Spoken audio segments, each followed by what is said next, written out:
Jews rock! I love Jews! Jews rock!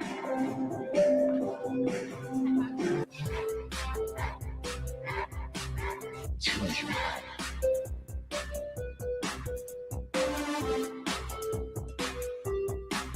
Jews rock! I love Jews! Jews rock!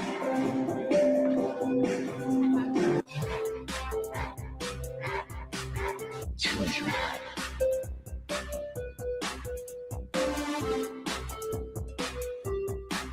Jews rock! I love Jews! Jews rock!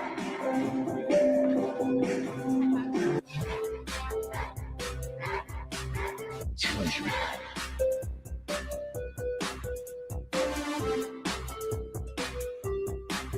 Jews rock! I love Jews! Jews rock!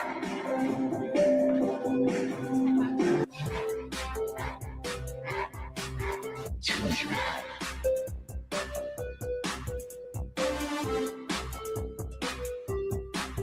Jews rock!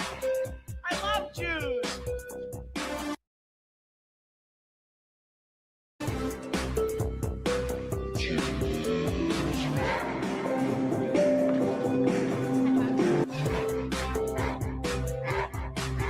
Jews rock!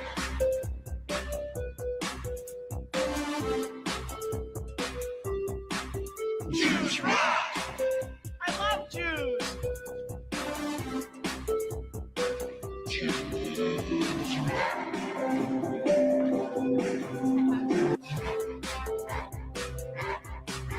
Jews rock!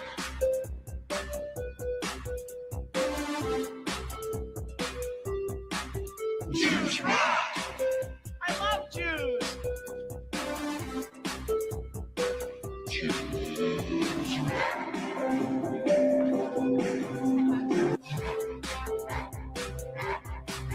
Jews rock!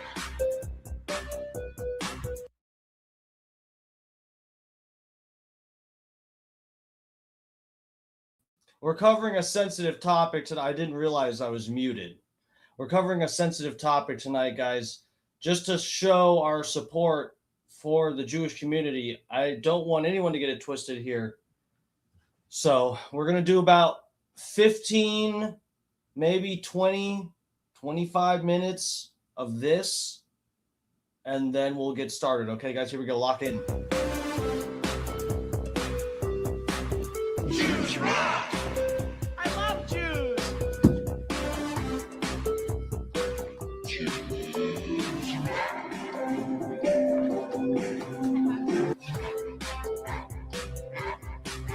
Jews rock!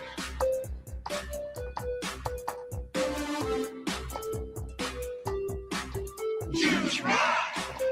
I love Jews! Jews rock!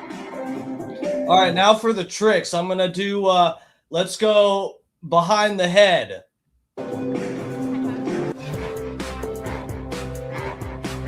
Jews rock!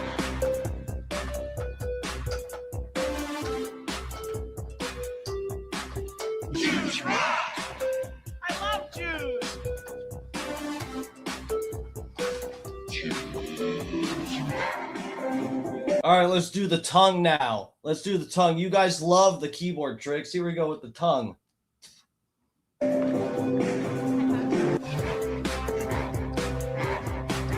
Jews rock!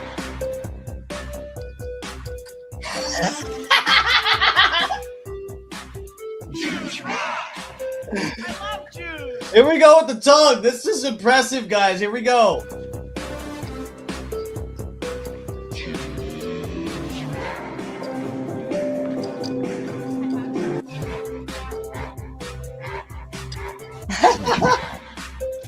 All right, teeth next. You guys love these. We're doing the teeth now. Here we go.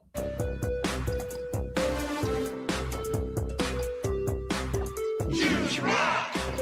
I love Jews.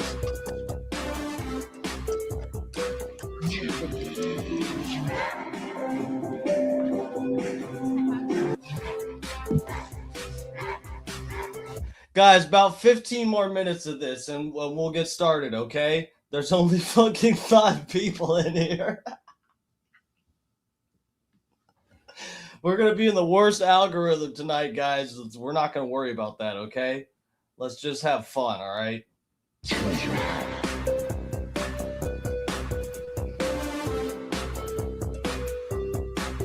Jews rock! I love Jews.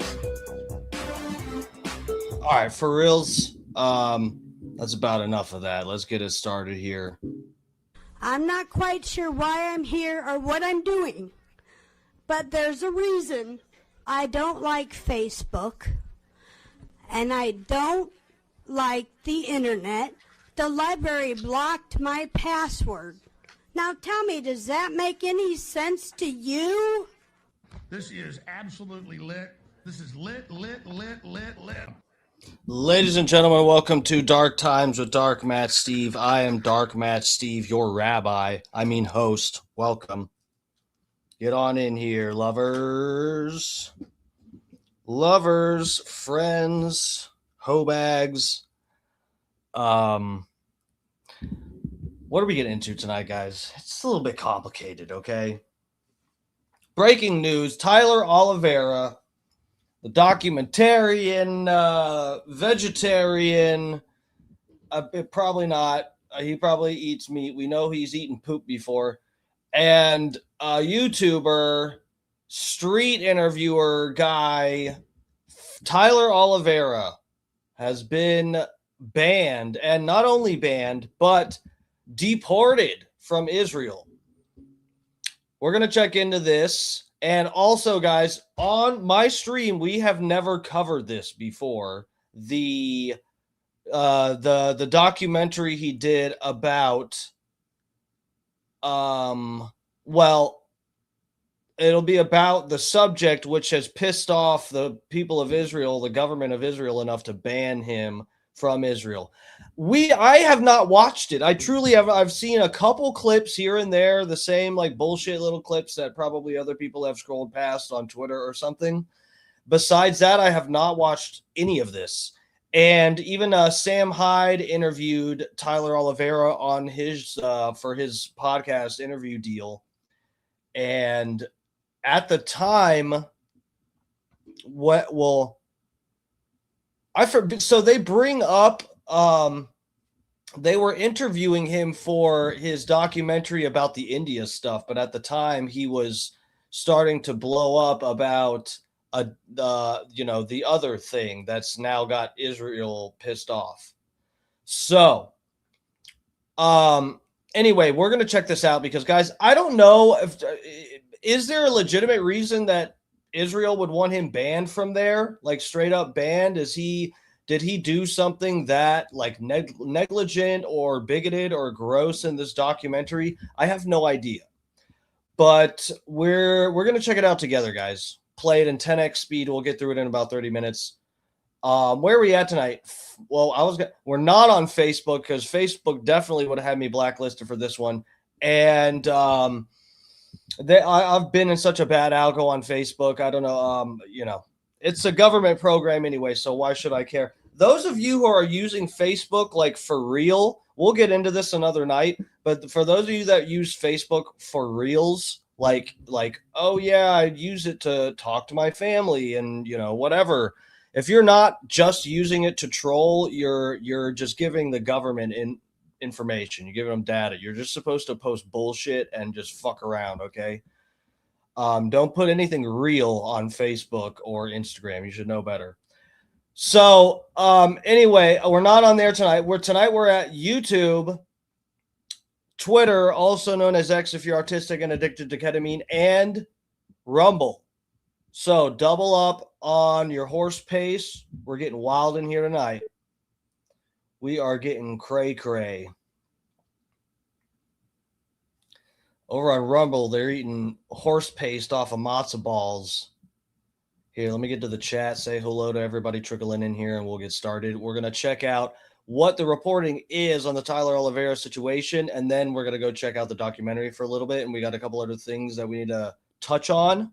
That should only take a few minutes. So anyway, here we go. Let me get you guys up on the page. Pladow. There's the sweet, sweet chat. Hold on, let me get okay. I'm in the chat. I'm deep in the chat. I got my my little circumcised schmeckle balls deep in this chat. Kenny Powers in here first. Free prostate milking for you, sir. And he's a mod in here too. You'll give him 2 for that. First mod and first in the chat. That's a double. Bart Hutchinson's up in here. What's up, Hutch? Matty P's in here. What's up, bro? Butta, my lover. What's up, dude? Fat Pig's in here. What's up, Fat Pig? How's it going? The sweet pig. Funny Faces up in here. Bob Cook. What's up, guys? Thank you guys for coming to hang. I appreciate the core coming to check out the stream tonight because we're gonna get in a we're not aiming to get in a good algo tonight. We really aren't. That's that ship has sailed. Oh, did I say Bob Coke Can Cannabis Cookie Cook is up in here? I was muted. Yeah, sorry. I'm a fucking idiot. Icy Birds up in here. What's up? I felt the chill when I first started the stream. I already felt it. It's because Icy Bird's up in here. Scott Starboard, thank God we got another mod. We need about 6 million mods for the stream tonight. I don't think we have enough mods.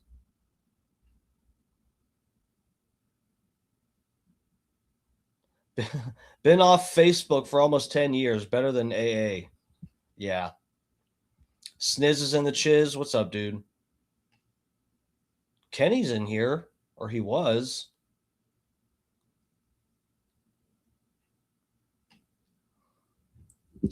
All right, guys. So let me show you here. Where should we go to first? Let's go.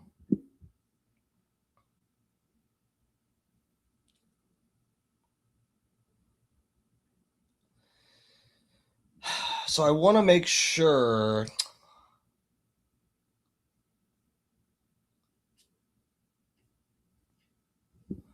Did I really not? What? Okay, here we go. That's that. I'll put that there.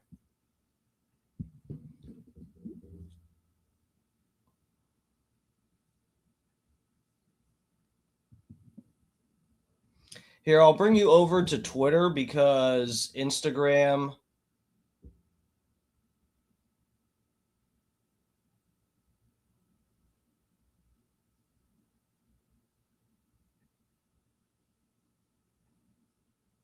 Yeah, Instagram crops things funny. When I try to screen share for you guys, it's a bitch. So here we go. We'll go over here. Let me get you guys over on this tab. All right, here's the famous picture going around. Pladow. Tyler Olivera banded from Israel and deported back. They flew his ass back too. Oh, there's me. Yeah, you know what's bad when I type in Tyler Olivera and it's him and me are the top things that come up? You know that's bad. That's the algorithm telling you that ain't nobody seeing what the fuck I got to say about this.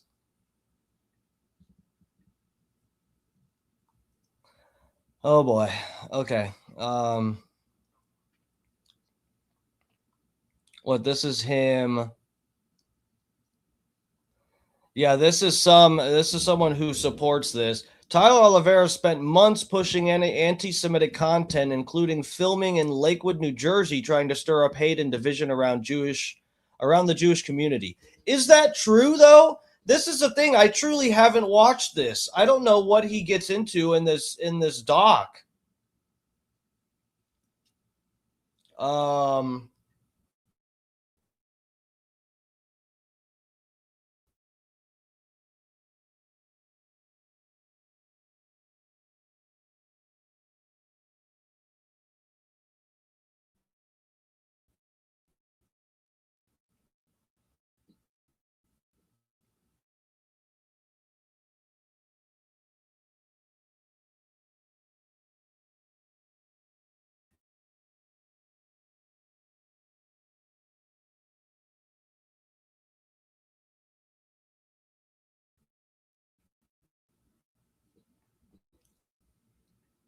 If Jews are supposed, hey, I mean, are you kidding me? I don't know. Get into Israel and expect to get out of there alive, or with my foreskin intact, for that matter. Truth is Unbreakable is up in here. What's up? What's up? Welcome, welcome.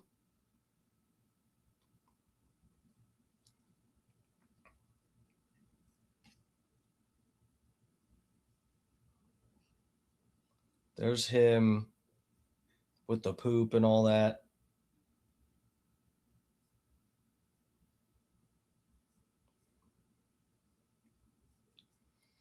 Here, let me bring up, because his post on Instagram had other stuff with it.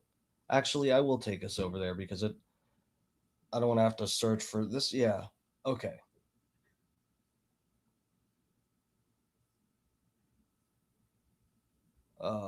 Here we go.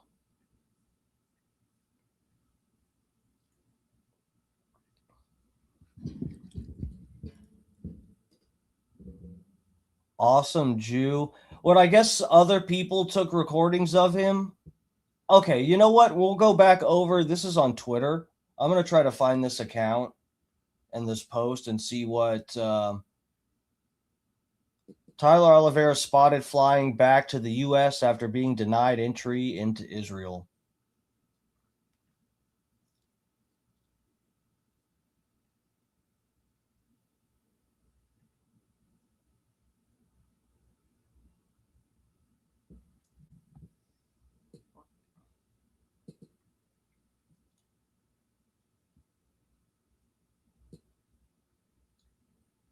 Prevention of illegal immigration considerations.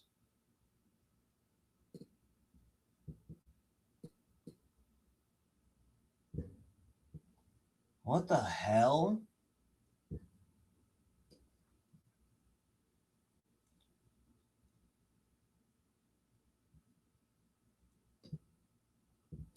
What the hell? Look at this part underneath.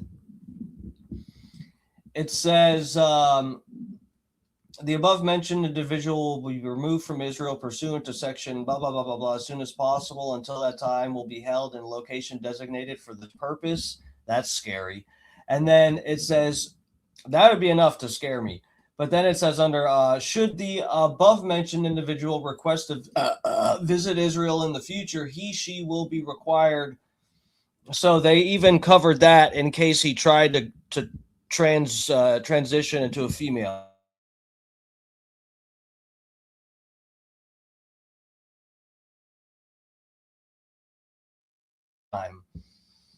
So yeah, you're never going to Israel, bro. They won't even let you go kiss that wall. You know it's bad when they won't even let you go over there to kiss the wall. Even sarcastically. Even as a bit. Okay.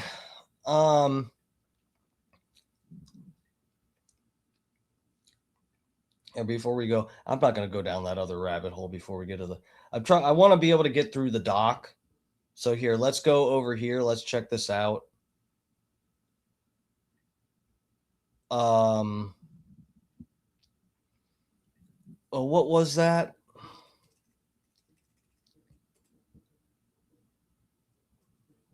Awesome Jew or something?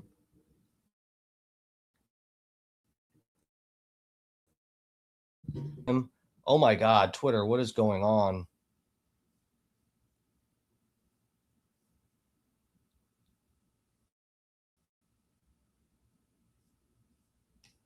So that was just a picture. It's not a video. More photos of Tyler Olivera kicked out. Oh boy, how cool.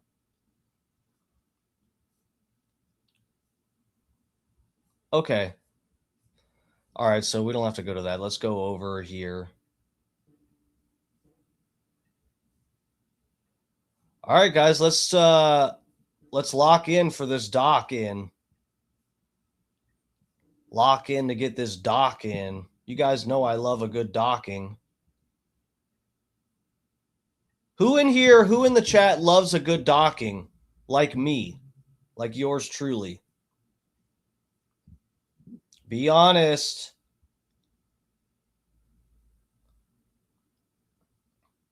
I know it's okay, guys. I wanted to cover this though. It's okay. For realsies, I'm just checking. I'm actually wanting to look at this and see how unfairly he painted this community or something. I don't even know what's said in this doc, and they're saying he's not allowed in Israel due to his interaction with the Jewish community. So, and I never covered this when it came up before. So I figured we should take a look at this, guys, and see what all the hubbub is about. I mean, maybe there'll be something to learn from this. Maybe not. We might have to fact check some stuff. I don't know. But yeah, I don't know. Let's get into it. You're not welcome in a lot Oh God, that's loud. of other places based on your videos. You don't own this place. You don't. Hold on a second. You're not welcome here, and you're not welcome in a lot of other places based on your videos. You don't own this place. You don't own America. No, you should move on. Nobody wants you here. Please move out. Tyler, it seems like you discovered that anti-Semitism is lucrative, no? So Pat obviously thought that we should pay for their money, so why don't you move to a different country? So Why don't you go back to Israel? That would be my question. I got like, Public safety. I would say 150 calls about you already. What are they calling about? People try to live a quiet life.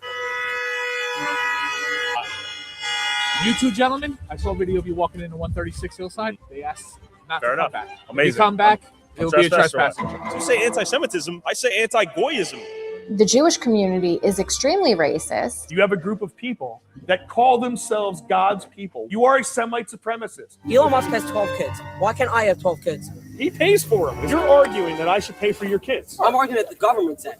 That's our money. I pay taxes. Bro, what the government? Dude, this is going to be wild, guys. This is going to be wild. Don't tell me.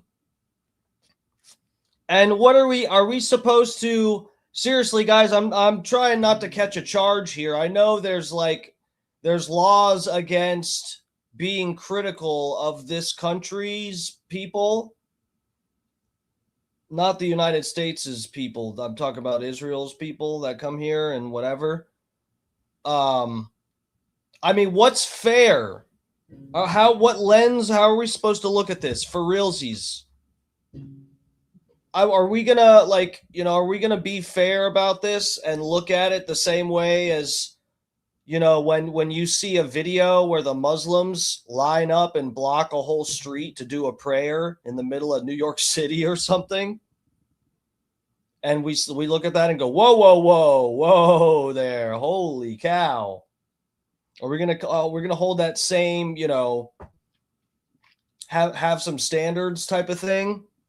Or are we gonna go, hey, look, hands off, we're not touching this one? How are we doing this, guys? I need help. Excuse me, sir. What are you doing? Oh, excuse me, sir. What are you doing? Can I call the cops on you? What if I called the cops on you? Okay, that's it. We may be in a corrupt hellhole. So Guys, we're not going to make it through this. what am I being pulled over for? We got a call. Keep your hands on the steering wheel when you do so. This is Lakewood, New Jersey, home to one of the largest and fastest growing Orthodox Jewish communities in America, having anywhere from 6 to 10 kids per family, causing the community's rapid growth to spill into the neighboring towns of Jackson, Toms River, Brick, and Howell, causing non-Jewish residents to fear that their town will soon be turned into Little Jerusalem, just like Lakewood. The tactics within this community, I would liken it to organized crime. You were the vice chairman of the Israel Advisory Committee for Donald Trump in 2016. How did you get a relationship with the White House? Who in the White House? I don't want to say. Who are we messing with here right now, Chris? Is this video a mistake, man? I'm going to be honest. The powers out here are pretty immense. It's not about Jackson. Jackson is a test case. Okay, guys, we're canceling the stream. We're going to shut this off now, okay, guys? But and I've said, be careful, DMS. We're just looking at this, guys. I don't know what we're looking at. We're reacting to this. Wow, what a crazy documentary. I'm sure this isn't factual. This is supposed to be parody, right? If it isn't squashed soon, is going to take over the entire country. It's already a problem in all the surrounding towns. You have billionaires from Lakewood being involved, people connected to the President of the United States. In New Jersey, is there room for a two-state solution? No, there's clearly not. What the fuck? I think it's going to be a fight. I ride around Lakewood. There are near Lakewood, outside of Lakewood, and all these towns around Lakewood. There are housing developments. Well, Goyim live there. There are no Yidden there yet, but all the Goyim, they live there. The fucking Goyim. Okay, we're gonna do something about that. All right. Think Gaza. Okay. Think the West Bank. All right. these housing developments. These Goyim, we got to get them out of here. Someone who they could turn it around. We saw what happened in Lakewood itself. This is a joke, right? This is supposed to be a parody video, I think, guys. Pretty funny so far, right? There are a lot of other opportunities if people want to take that jump and become a shtickle pioneer. As the Orthodox Jewish community consolidated political power in Lakewood, taking majority control of the Township Committee, Planning Board, Zoning Board, and School Board, financially depleting the public school system for non-Jewish kids, overwhelming local infrastructure, and turning a once quiet town into a densely populated, over-trafficked Jewish enclave prioritizing Jews over non-Jews. Before I investigate the Jewish takeover of Lakewood and of the nearby town of Jackson, I first want to visit the town where the blueprint was born, Muncie, New York. Someone like David Badner saw the opportunity a few years ago. He bought several 50 to 100 houses in Muncie. I believe that he single-handedly, in a certain way, turned around Muncie. These are opportunities that come up every once in a while, and someone has to step up to the plate. Miller News. Thanks for meeting up on such short notice, man. My Muntslandians, you know we here. We outside. This is terrifying. We outside. When did you notice Muncie begin to form as a Hasidic Jewish enclave? I would say 20 years ago, I saw the first start of it, and then every year it just started to grow exponentially. Hey! Different. It's me. How are you? Stop what? They on Tyler. Yo, they on Tyler. But the Jews here were not happy to see me after I asked how they afford 7 to 10 kids on a single income and if they were on welfare in Kiryas Joel. How many kids do most people have out here? 17, 18. How do they afford 17, 18 kids? They are proud to do what the Torah says, that you need to be multiple and fruitful. How do you afford to study the Torah, though? God help me. Does the American taxpayer help you, too? Also, yes. How do people afford to have such big families out here? It's... Listen. Oh, God. I'm Tyler. I'm trying to do another anti-Semitism video. How did I spread anti-Semitism? That's crazy you said that. Life, circumstance, different culture.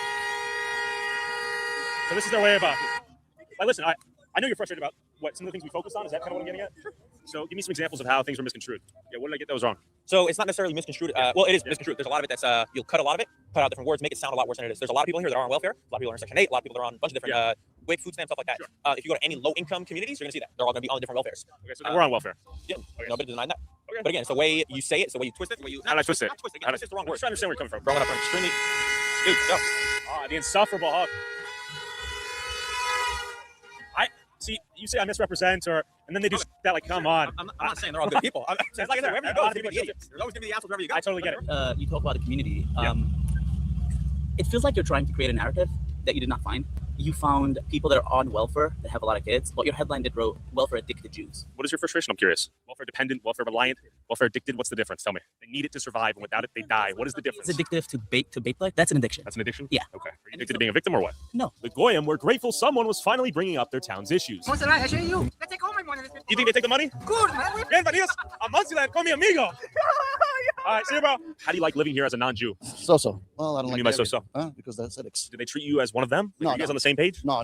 They don't bother me because I don't deal with them. Okay. I think there is a large-scale welfare fraud out here. Oh, yeah. Yeah. It's a lot. They get away with everything. They get the Section 8, they get everything, the free housing, and, you know. Do you think most people work out here in the Hasidic community? No. How do they afford their bills? I wish I knew. I would do the same thing, too.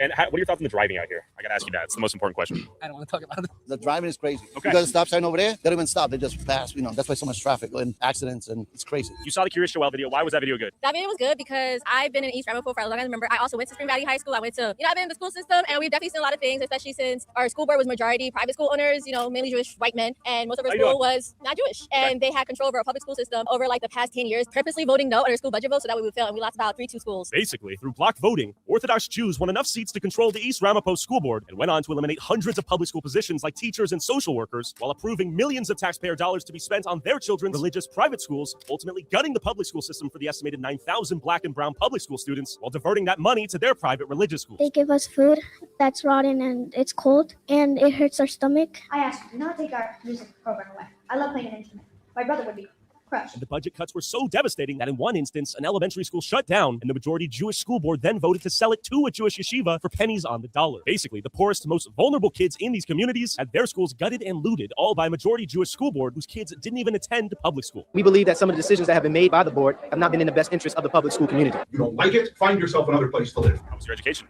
My education, it was decent, but it definitely could have been better if we had the resources that we were allowed to have. But again, for the past 10, 15 years or so. Bro, that's crazy. That's cray. Oh, Kirk's up in here. What's up, Kirk?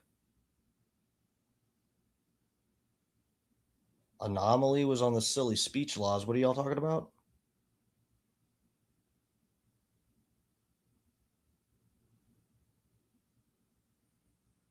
A Goyim? If you have to ask, that means it's you.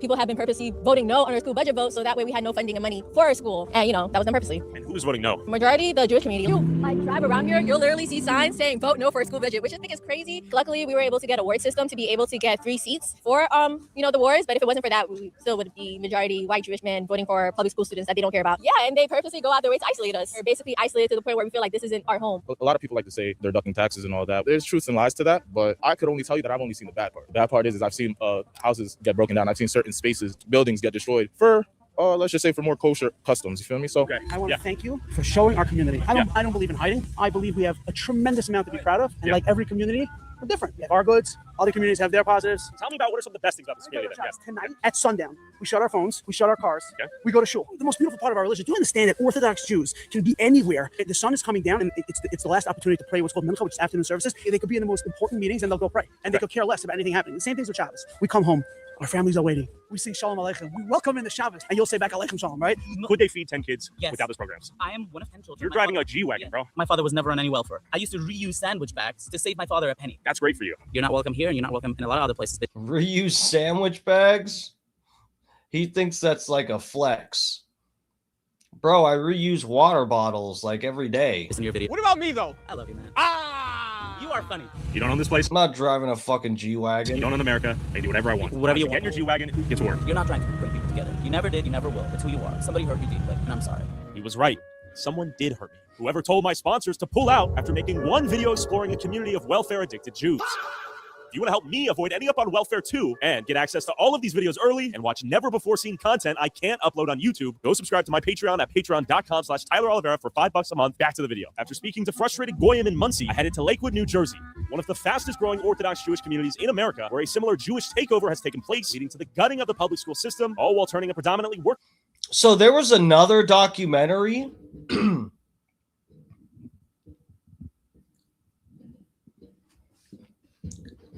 There was another documentary, I guess, before this they're referring to. I have not followed this guy enough. Icy Bird said, well, shit, Goyim it is. Is it supposed to hurt our feelings? No, so that's the funny thing, Icy, is if you Google it right now, in fact, should we Google it? Is Goyim, it's going to say no, a derogatory term. Here we go.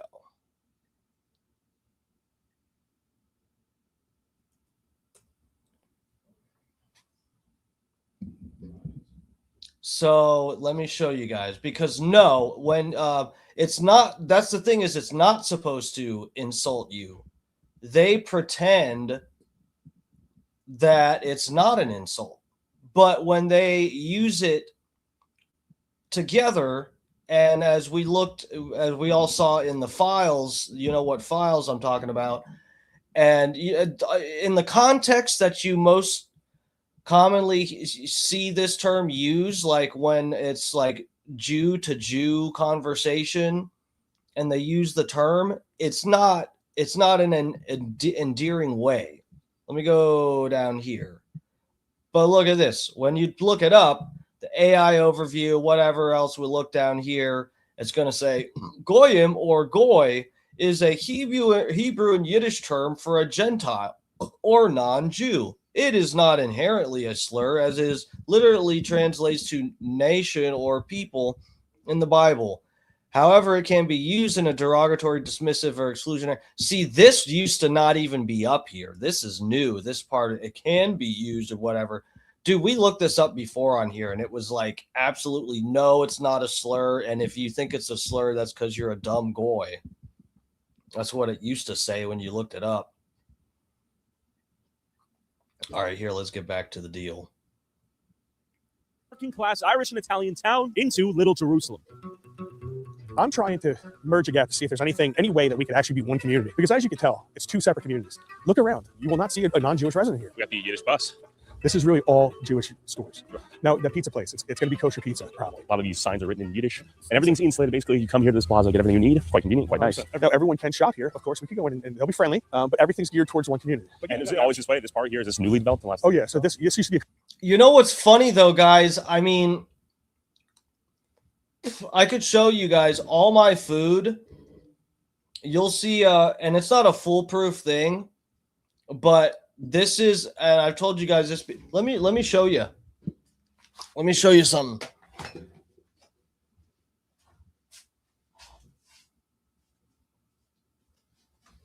Here, this is the closest thing I had. Most of my food has this label on it, guys. Check this out. You see that label? Let it focus there. Above the recycle symbol, what does that say, guys? What does that say above the recycle symbol? The KSA. What does that mean? Kosher. That's the trick, guys.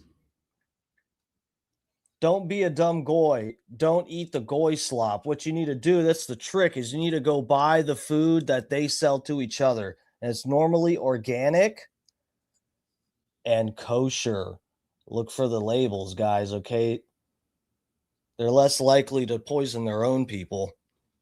And so I was going to say, this is actually, in a way, guys, if you add, so you might complain if you start seeing these stores that cater to Jewish shoppers for your groceries. You might complain and say, you know what, they're taking over, whatever. But the food's gonna be, I mean, except for the food that is like, you know, the gefilte fish or what, I don't know shit about that. Most of their food looks disgusting. But if you're talking about the kosher versions of goy food, you can find that. You have more Jewish people moving in around you, you're going to see more organic and kosher label stuff. That means less poison.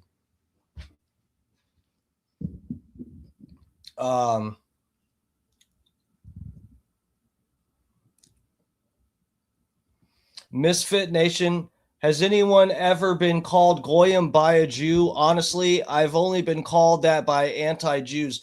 No, well, see, that's the thing. That's what I was just explaining. Someone in the chat, and welcome, by the way. I think Misfit Nation, I think you've been in here before, right? Welcome back. Thanks for joining us. No, so that's what I was just explaining. To someone in the chat asked if that is a derogatory term and or if it's meant to insult us. And I was like, well, no. So, like, Jewish people generally don't call goyim goys to their face. They call them that behind their back, and they certainly use it in a derogatory way behind their back. Like, you'll see Jewish people talking to each other, and they'll talk about goys the same way like two fucking white racist people would call black people the N-word or something. It's like the same, just not as, you know, it's not as insulting or shocking. Anyone can eat kosher. They aren't banning you for buying it. Yeah, that's what I'm saying. When you see Jewish people moving into your community, I understand the concern, but the one benefit is that the quality of the food is probably actually going to get better. Half of the stuff I buy has the kosher label on it. That's not exactly what I'm aiming for. It's more the organic label, but they almost go hand in hand. Not like over 50% of the time, if it says organic on it, it'll say kosher. Concrete yard. Got it. So we're almost where we're standing. Used to have rows of concrete trucks. Sure. It's bustling. At least the stuff I buy. It's busy. Now, this place was packed with Jews buying groceries for Shabbos. But keep in mind, goyim are fully allowed to come in here and shop whenever they please. They're very friendly. I don't think anybody's going to be nasty to us. Is a lot of the fear bullshit warranted? Definitely not. Definitely not. But I do think they don't feel comfortable enough. Oh shit, guys! Sorry, I thought you guys were on this tab still. Here we go. I got you guys back here. Where were we at? I only played it for like 10 seconds. Yard. Got it. So we're almost where we're standing. Used to have rows of concrete trucks. Sure. It's bustling. Busy. Now, this place was packed with Jews buying groceries for Shabbos. But keep in mind, goyim are fully allowed to come in here and shop whenever they please. They're very friendly. I don't think anybody's going to be nasty to us. Is a lot of the fear bullshit warranted? Definitely not. Definitely not. But I do think they don't feel comfortable enough to do it. But it's important to understand the bigger picture here as kosher stores. Will they spit on you like they do in the homeland?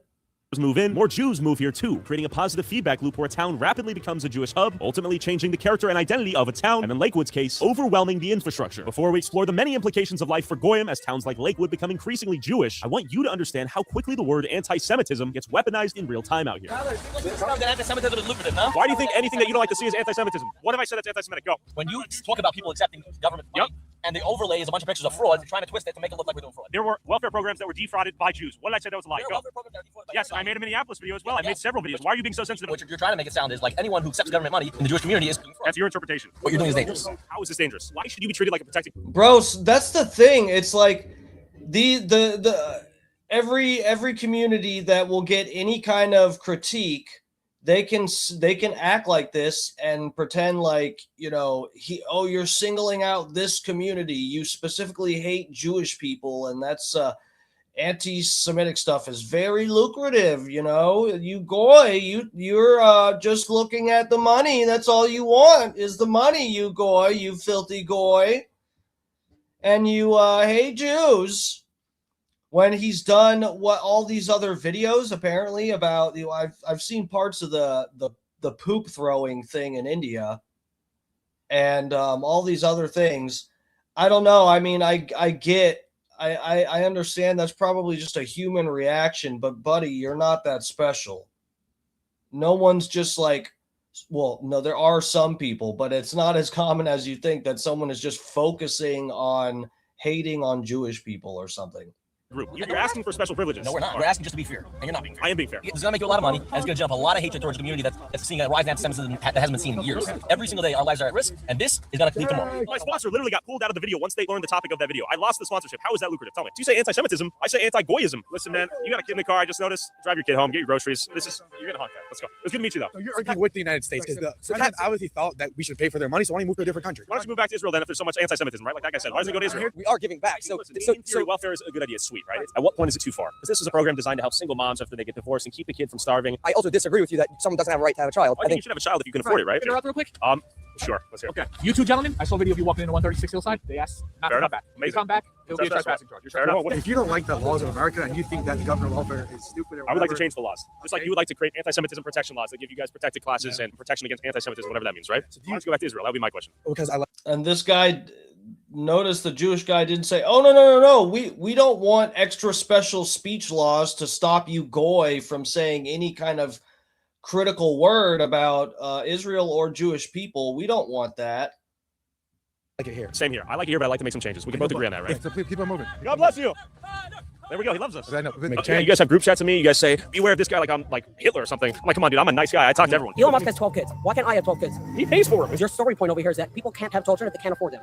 You, as a society, are born from people who started with two, okay? Adam and Eve. That's it. You want to go with the Big Bang, but it started at some point. There was 2 people.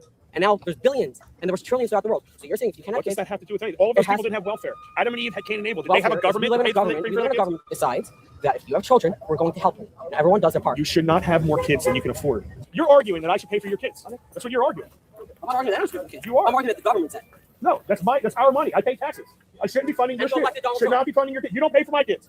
Fuck, I could do this all day. Why don't you go? No, you should go because you're stopping traffic. Let's go. Move on. He's stopping traffic, not me. Yeah, right. No, you should move on. Nobody wants you here. Please move out. He was saying, Tyler, he loves me. So we're not allowed here? Go. You want to come to the corner?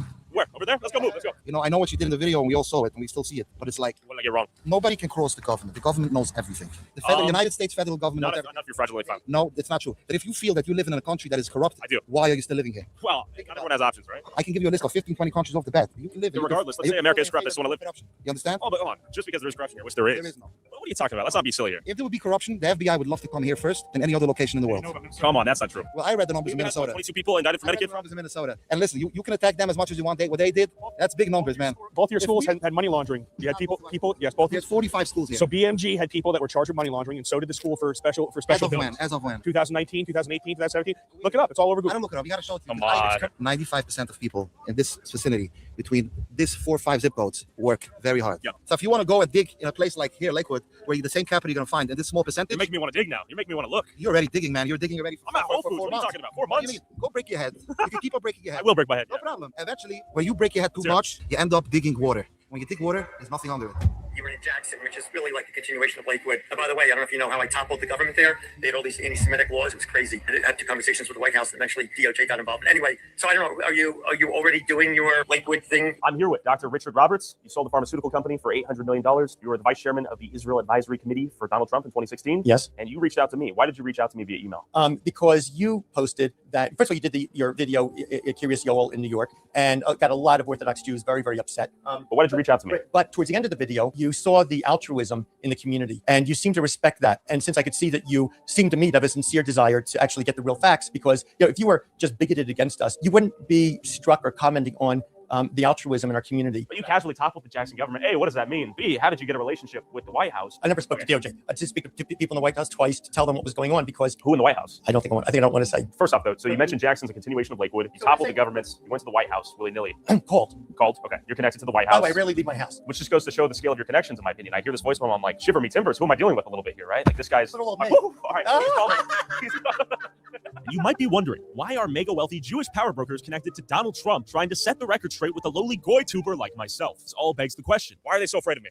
I think that they just don't want you to portray Lakewood in a bad way. That's really all it is. Is there any bad to see? There's bad to see everywhere. It's good to see everywhere. Exactly. Good, bad, and the ugly everywhere, right? 100%. I used to live here in Lakewood when I was in 9th and 10th grade. I love Lakewood. There's so much Jewish life here. It's so easy to be Jewish. And everything's cheaper. It's amazing here. Why did Lakewood become such a large Jewish hub? So I think it started with BMG, Bismarck Gavoa, and then you got a lot. You know BMG? Yeah. Tell me more about BMG, though, right? I hear it's like the Harvard of yeshivas. Yes, it's top notch. You just sit and learn all day. You already finished your high school phase. Most people went to Israel already, came back, and they just sit and learn all the time. It's amazing. I used to do it when I was a teenager. Lakewood's an amazing place and everything. And I think I've seen your videos all over. I just think that people get nervous and stuff like that, but you're just coming here filming the truth, and you're working just like we are. That's it. We're all in the same boat. What we know about Lakewood? Great place. Always welcome here. Thank you. Thank you. Yeah, we got it's welcoming for the most part. A few guys are fired up. We try to give them a chance to speak, have a conversation. What whisper did we miss? Nothing. I gotta go now, but I love it. To a T. I get to whisper, then he goes quiet. Would you like? Jesus Christ, man. To say anything? This guy's a dumb goy. Don't talk to him. Good. Or with this guy whispering in his brethren's ears, he comes up when they're talkative and sweet, and he goes, psst, psst, psst, and then they stop talking. It is miraculous. Tyler, good to meet you. What's your name? If I say something good, you're gonna put it on? Let's go. We just met up with a guy. He was like pissed off that we like come around here and explore. This guy's killing me, dude. I know. He's treating you like a child. The whole world's gonna laugh so like. I know. This is pathetic. He's treating you like a child. Who is this guy? Why are you guys This being is told what to say? pathetic. Let the man speak. Okay, does that not look like suspicious activity? Why is there so much secrecy if you have nothing to hide? Why would you do that? He's the head whisperer. All right, tell me what you're gonna say. How much money everyone makes in this town? Crazy amount. What? The police is also gonna follow us. They're gonna follow us. There's a police response, special response unit, and the cops have their internal monologue that they're gonna just trail us around. Amazing. So given that the cops are being called so often, they're just going to follow us around all day. Land of the free, home of the brave. And then I stumbled upon a kosher collision. Another example of Lakewood's infamously terrible driving. We're just showing how densely trafficked it is out here, how much traffic there is. We want to show some of the driving differences out here. I don't think it's aimed at your statement. This has nothing to do with dense driving. Oh, what does it have to do with bad driving skills? Or snow? Totally because of the snow. This guy's gonna call his lawyer. Fair. That's fair. I understand what you're trying to say. Yeah. That's not what happened. There were actually no one on the road. Totally fair. Okay. You need help getting pushed? All right. Why are you making up a story? Because you need a documentary. There was not one car in sight that accident. Oh, you just hit the wall. You didn't hit anyone? No. Do you need help getting pushed? Okay, we're gonna get out of here. Oh, you're good. Than anyone else. Need a job. I agree. You need a job? No, I mean, I'm employed. I employ a lot of people, actually. You make money for doing nothing. For doing nothing? Do you think moving capital and charging interest is something more valuable than I do, or what? What? I think you should write about Tell me. the hundreds of thousands of people that do favors to people every day. Tell me more. Open up a book. You never saw so many charity organizations as you have here. Like, I know there's so many 501c3s. It makes me wonder. Are they all charitable? Are they fiending for tax exemptions? Yeah. Would you say this is a great place to move to for a young family, if I have a kid or a wife, a young wife? Okay. Not just the Jews. my best friends are those. Okay, respect. What do we have here? We have a... My best friends are Goyim. Hey, it's good to meet you. See that? I saw it. What is the name of that organization once again? Hatzola. Okay, good to meet you, man. See you later. And we have Hatzola up here to help the community. Yeah, this guy doesn't even know what the First Amendment is. Don't be a joker, bro. Come on. Yes. Come over here. Come over here. I need to get you like a second number. What's your Instagram? You got Facebook? No, I don't.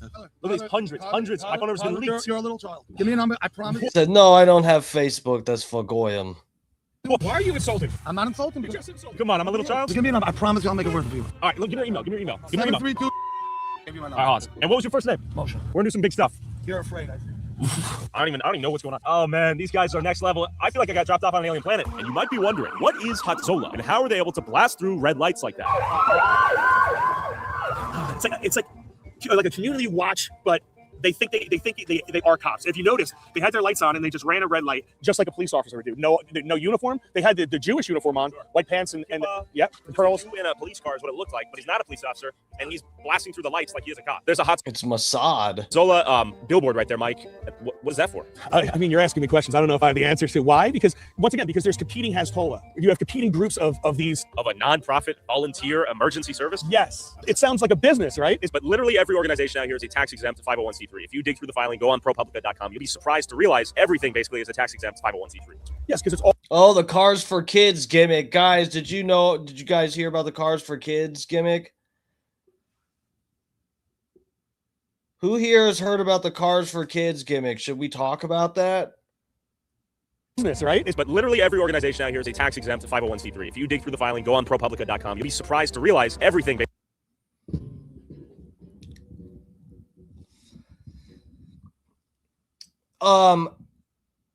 I forget what the gimmick for this was, but this the Cars for Kids thing, donate your car today. Yeah. The Cars for Kids jingle. Yeah, we've all seen it. That's the thing, but this was that money goes like to Israel. That's what they didn't tell you.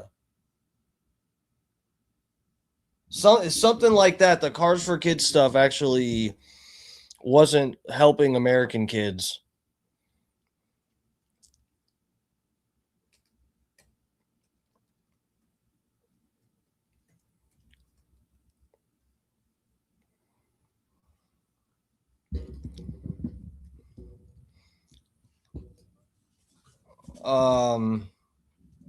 Yeah, so they wouldn't tell you. Here we go.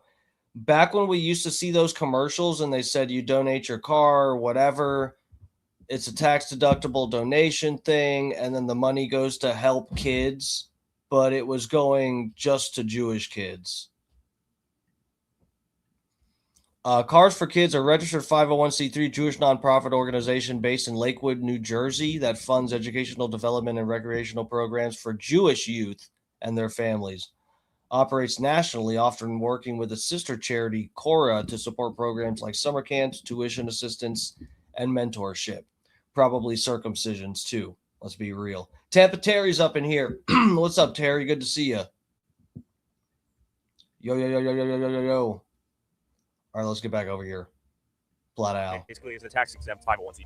Yes, because it's all through the religions. What are your concerns? Why are we interviewing you? So I think I echo the concerns of many non-religious people in my area. And the biggest concern is how one group of people gets. Well, so why did kids need cars? I think what the gimmick was that they were pretending like you donate your car, then they like sell it or something, or would resell it or do scrap it or something. Whatever little bit of money they can siphon off of what's left of your car's existence. I don't know. And then they take that money and give it towards Jewish stuff. Act that is separate, segregated from everybody else. And that group being Jews.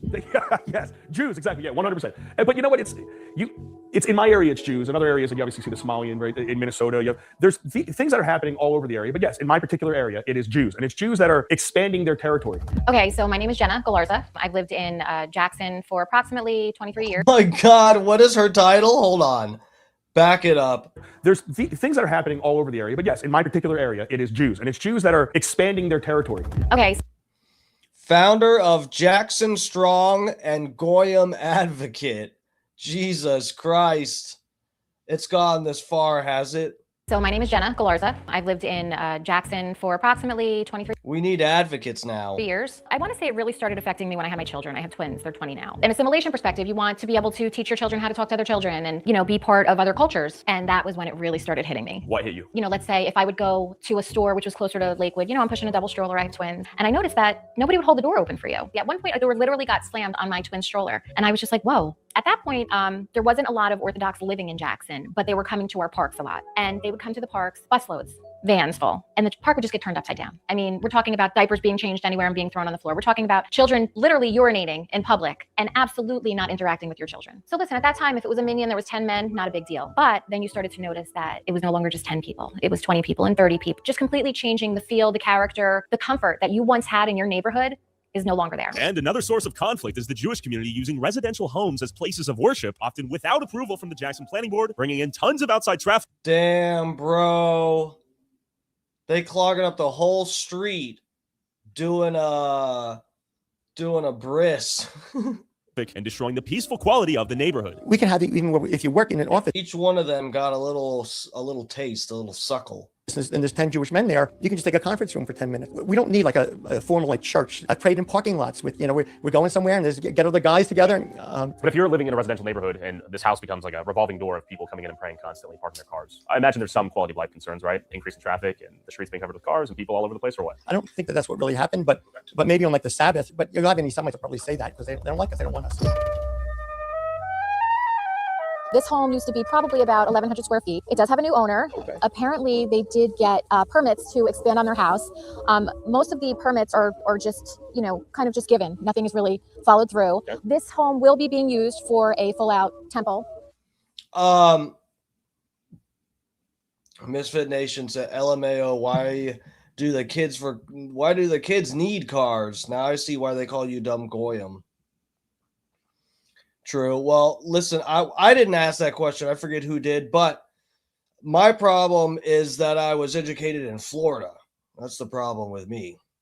It's not like I'm inherently dumb because I'm a goy. It's because I was educated in Florida. They purposely make you a little dumber here. Temple. Yeah. Well, that means that they're going to be praying in this home several times a day, probably staying over on Friday nights until Saturdays. As you can see, there's no parking lot here. This is going to affect every person that lives here. And the other problem that I have with this and that I think should be looked into is there's definitely funding going to these places. If I was a concerned neighbor and I said, hey, they're building a temple, what the hell? What might happen next? You would probably be called an anti-Semite. They will make your life miserable. Nobody wants to live across the street to a synagogue. It is a tactic of getting people to sell their homes, and they will have buyers for them. And you see this, and then you watch buildings get built before they're approved. They build and ask permission later, and then if they even don't get permission, they sue, and they win for permission. So when you have all these things where they're creating hatred, they create the double standard, they create the animosity between two groups. And when I say they, I mean governments and people that buy off politicians to make favorable laws, because a lot of the shit they do is legal because they bought the politicians to make it legal. Do you think residents in Jackson who do not want Jackson to be majority Jewish Jewish or to look, feel, and sound like Lakewood? Do you think that is anti-Semitic? Well, people have a right to freedom of speech and freedom of their opinion, even if they're going to be bigoted. Do you think that's bigoted, though, right? Because I imagine you don't want this place to be Islam. Only because the radical Islamists want to kill us. Other than that, I have no problem. And they're radical Jews and they're radical Christians. Right? Which Orthodox Jews are radical Jews that want to hurt people? Many people could argue there are distinct sects of Judaism. Bro, so this is sort of like where we're getting to like a double standard deal here. You know, like he tried to. It's so much easier to debate this.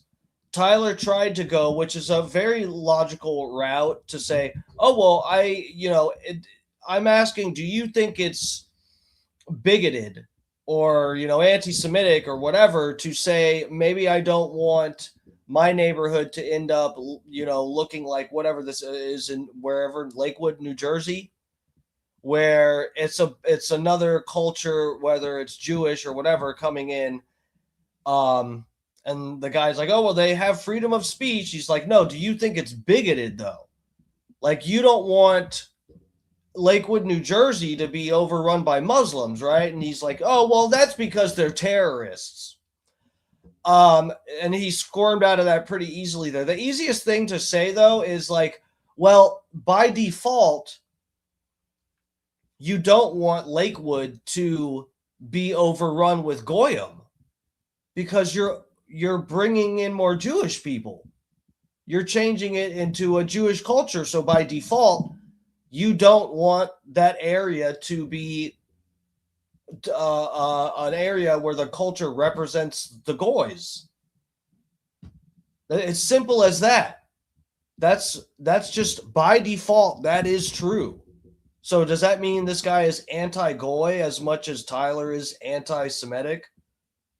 That are I don't know. I'm just saying you wouldn't want Lakewood to become predominantly Muslim. Radicalism aside, though, right? Right. Just like Jackson residents don't want it to be predominantly Jewish. So if a Muslim wants to buy a house here and pay way more than what the house would sell outside of our community because of the fact that the prices go up and we come in, they're free to do it. Yeah, but I still think it's bigoted for you to not want it to be predominantly Muslim. Why would you? You're Jewish. So Jackson Strong is kind of like a unofficial organization that I had started. When I saw everything turning, I just was very vocal on social media, and I decided to organize certain people. Promo's in here. What's up, lover? Good to see you.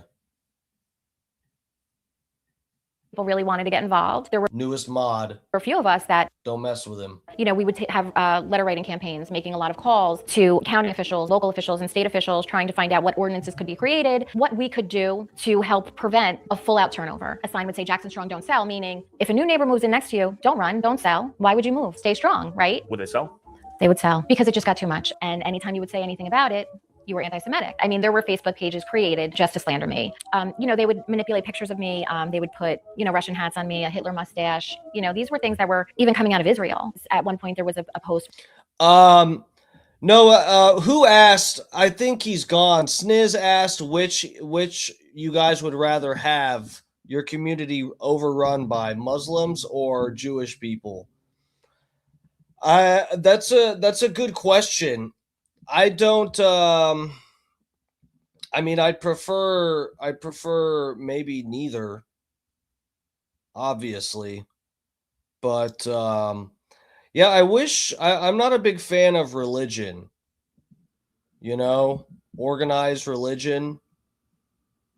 It's kind of like put a bad taste in my mouth over the years, and that's not even. I'm not even making some kind of joke about the bris and stuff and what the moil does or whatever. That's not I wasn't even making a joke about that. Okay. I'm just so yeah, I'd prefer probably see, this is the thing. I don't think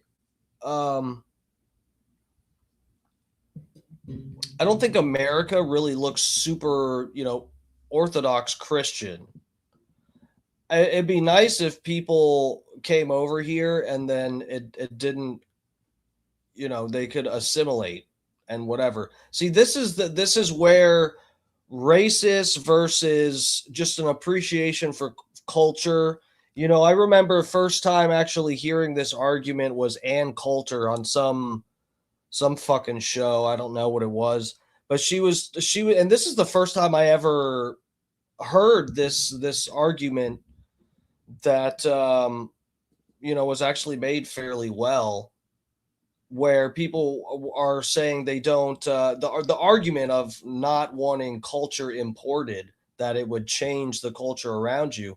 Why should Americans feel bad about that? Japan, there's plenty of countries where they're not just letting whole groups of people come in willy-nilly.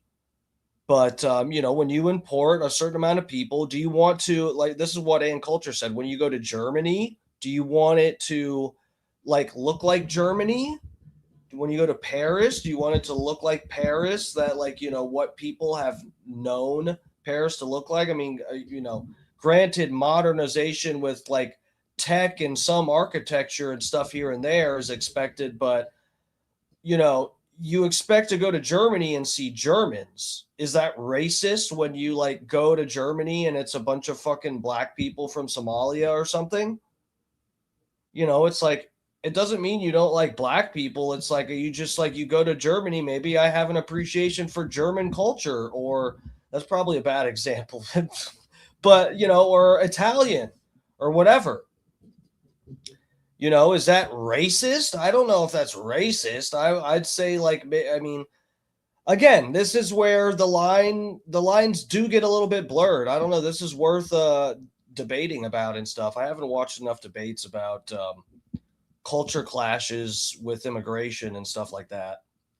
But yeah, it might be a fairly thin and gray line between being a bigoted, racist piece of shit and being someone that's just, if you have an appreciation for a culture and you want to preserve it, I guess you could say, then by default, you can't be super accepting of other people coming into the culture and changing it. Where, somebody had said that, she needs to have an ice pick in her eye, and something like that. I did go to the prosecutor's office and my Jackson Strong page was taken down. Muslims have better food. You think so?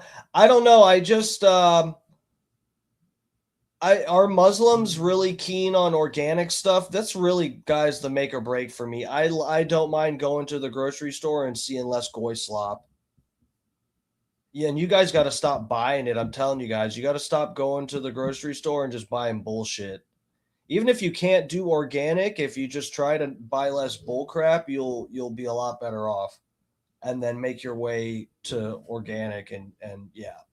For no good reason at all. It was just taken down. There was a page, Rise Up Ocean County, which was a pretty important part of everything that was happening. That page was taken down also. However, it was hijacked. So when our page was taken down, just for stating the facts, when you're bringing out the Kaporis incidents, when they're cutting the necks of the chickens and blood is pouring through the streets, and then you're talking about that and you're posting videos, and all of a sudden your face. Oh yeah, okay, I did see clips of this. The Tyler Olivera thing in New York, where they're cutting the chickens' heads off in the middle of the street and there's blood everywhere. I did see clips of this, dude.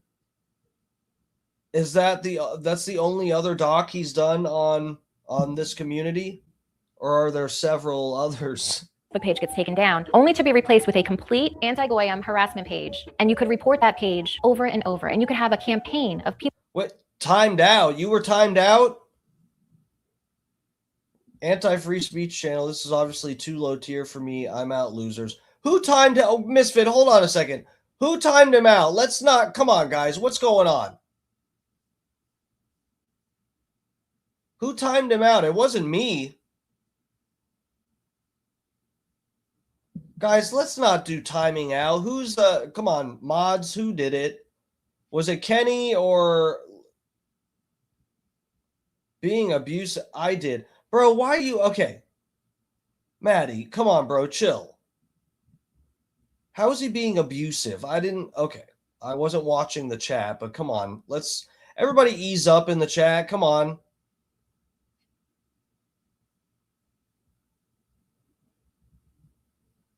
Because he called, last thing I see is that he called Kenny an idiot.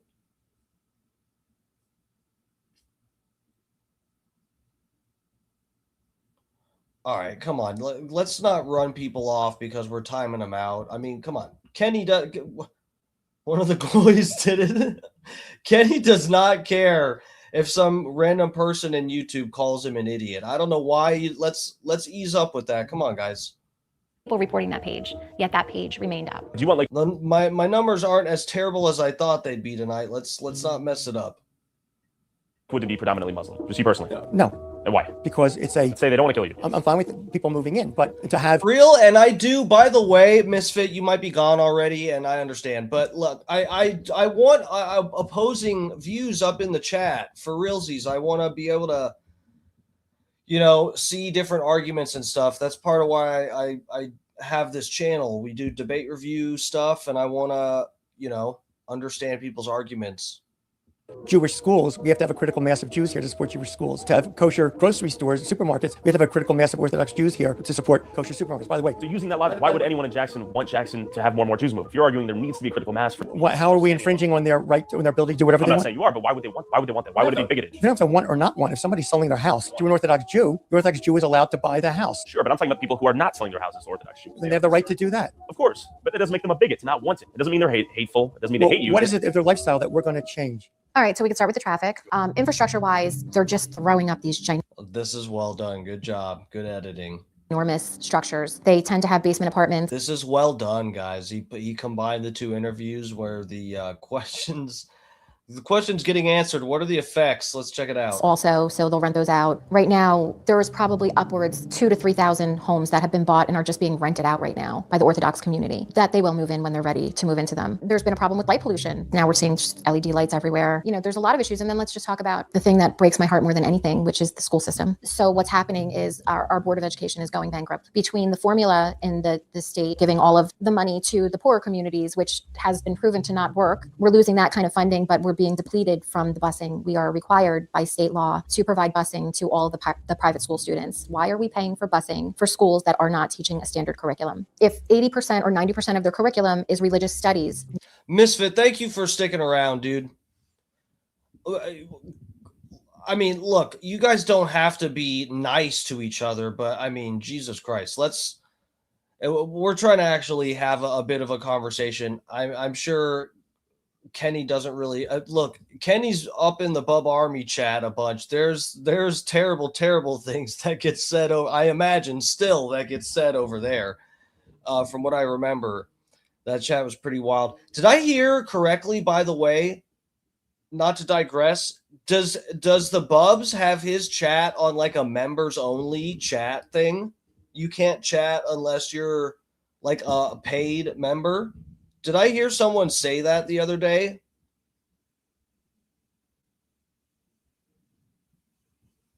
Not anymore. Bubba banned everyone. What are you guys talking about? The chat shut off? Dude, for real? I heard someone say something. What happened with Bubba's chat? What happened?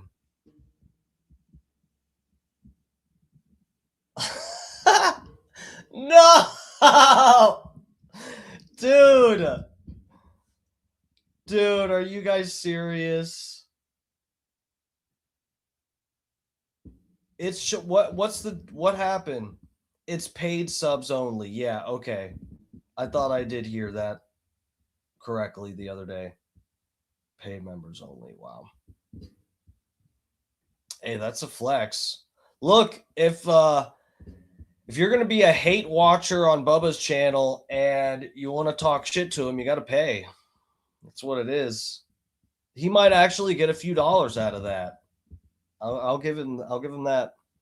Why are the taxpayers paying for that busing? And then to add insult to injury, we have recently sold 2 of our schools, and they have been bought by the Orthodox community. Who are you, Chris? I am a bought councilman in Jackson, New Jersey. And what are we in front of right now? We're in front of the former Sylvia. Is that a Yiddish term? Botten? Rosenauer School. The school was unfortunately shut down due to budget issues in Jackson. It was purchased by a private school. Okay, so this is a private Jewish-only school right now? Yes. As the state cuts our funding, we continue spending more and more public money on private schools, and it's kind of creating the perfect storm that's destroying our public education system. So all of the school systems are completely strained by the influence of the Jewish non-students. They don't even use the public school system, but yet it costs the public school system a lot of money. We Orthodox Jews, we pay the full school taxes to support the public schools and for busing. And the only thing that we get to use is busing. You take Jackson Township, their pass-through budget was nothing in like 2017. What pass-through laws are, the federal state laws, where it says that the school system has to pay for the busing of private school students. The more people that moved into Jackson, they go to school in Lakewood. So no, Jackson has to bus their kids to Lakewood. Now, they don't bus non-Jewish students. They have segregated busing. So you have girls bus, boys bus. It costs the towns millions and millions of dollars. While at the same time, it decreases the enrollment that they have. So when the enrollment decreased, couple that with a really shit school funding formula in New Jersey. They brought back segregation. The buses are segregated, guys.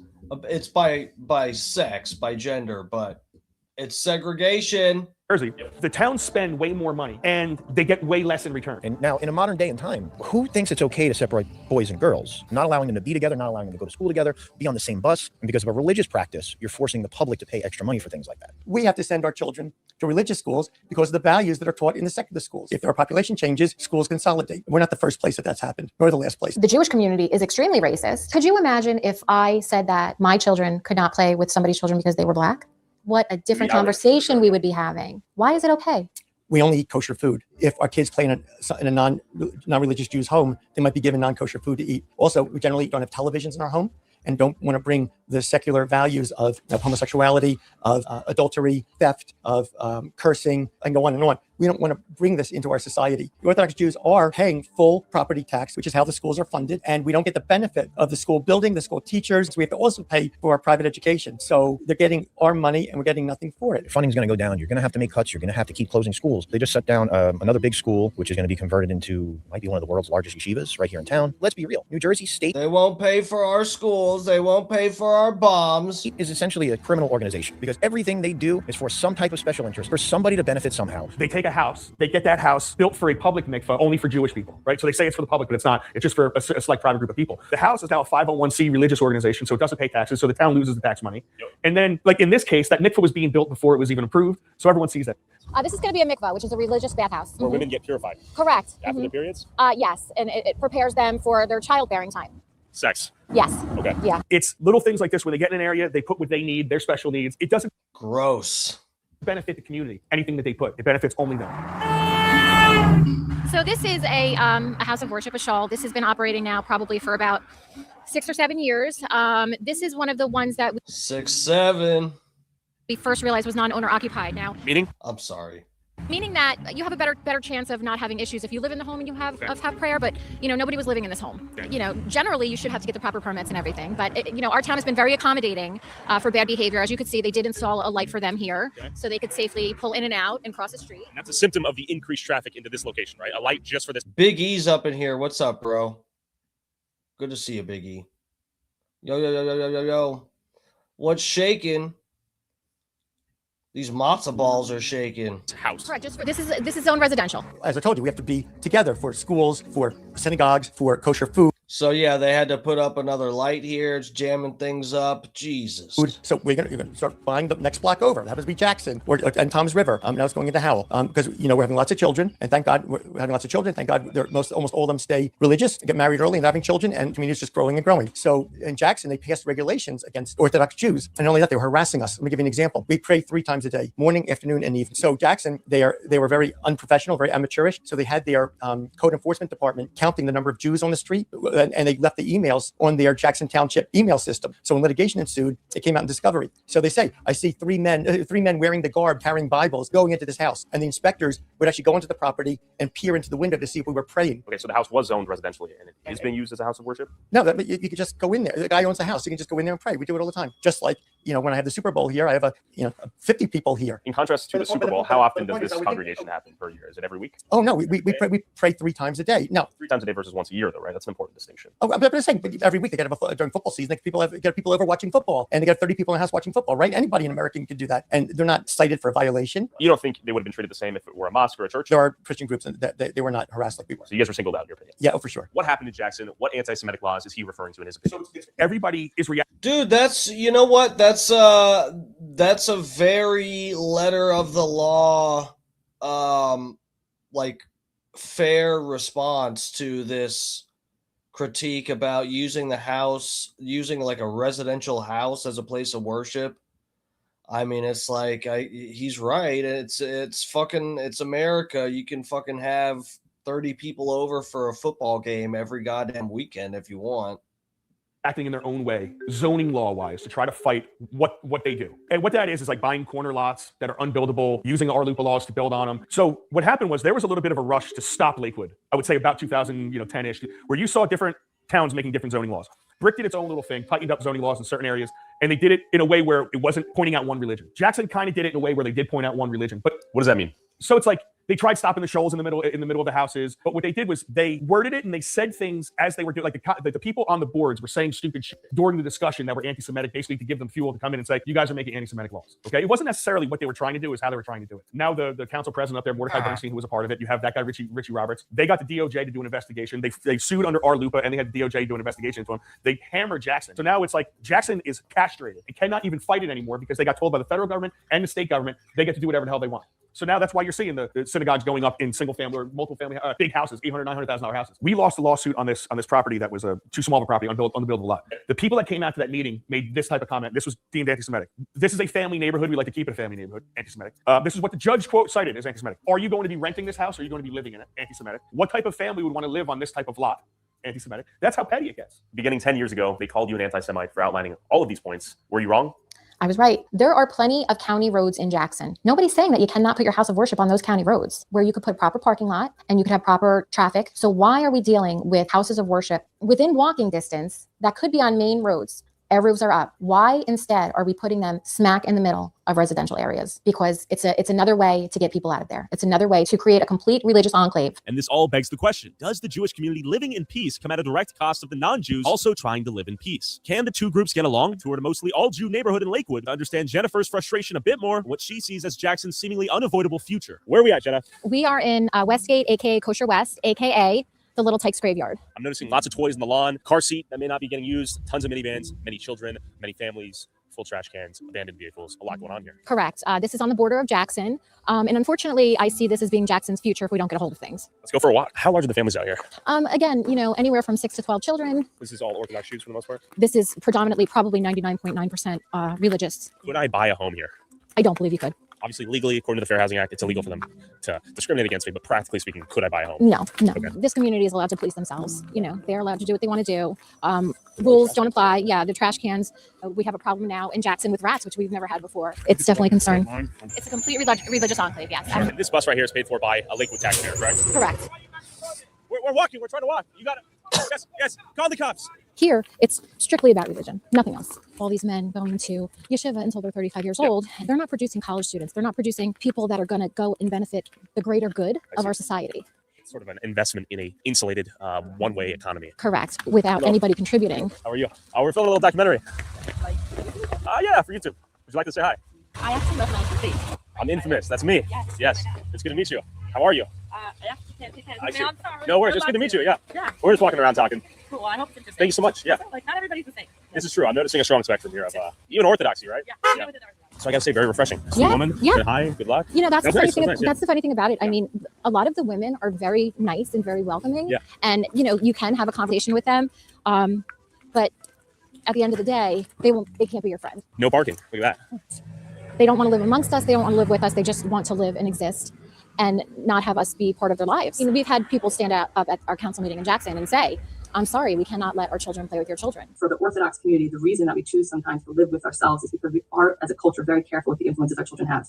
My children don't have any access to YouTube, TikTok, Instagram, any of these things. And part of that safety is that after school, all of us as neighbors share those same values and rules and restrictions. It's about unity. It's about assimilation. It's about, the American culture. And that's what we're losing. Can the Jews and the Gentiles get along? Absolutely. We don't have. You're calling for unity. Absolutely. I also understand that this is their way of thinking. This is how they were trained. This is how they were brought up. We're happy for them to stay. We don't push them out. We had a neighbor Wheeler right across the street over one house. We were sorry to see them go.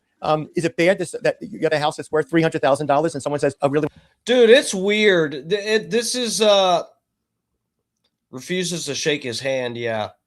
I remember the first time a Muslim chick did that to me. I was like, "Oh yeah, bitch." I wasn't happy. So wait, what? Bro, that's wild because that's kind of based.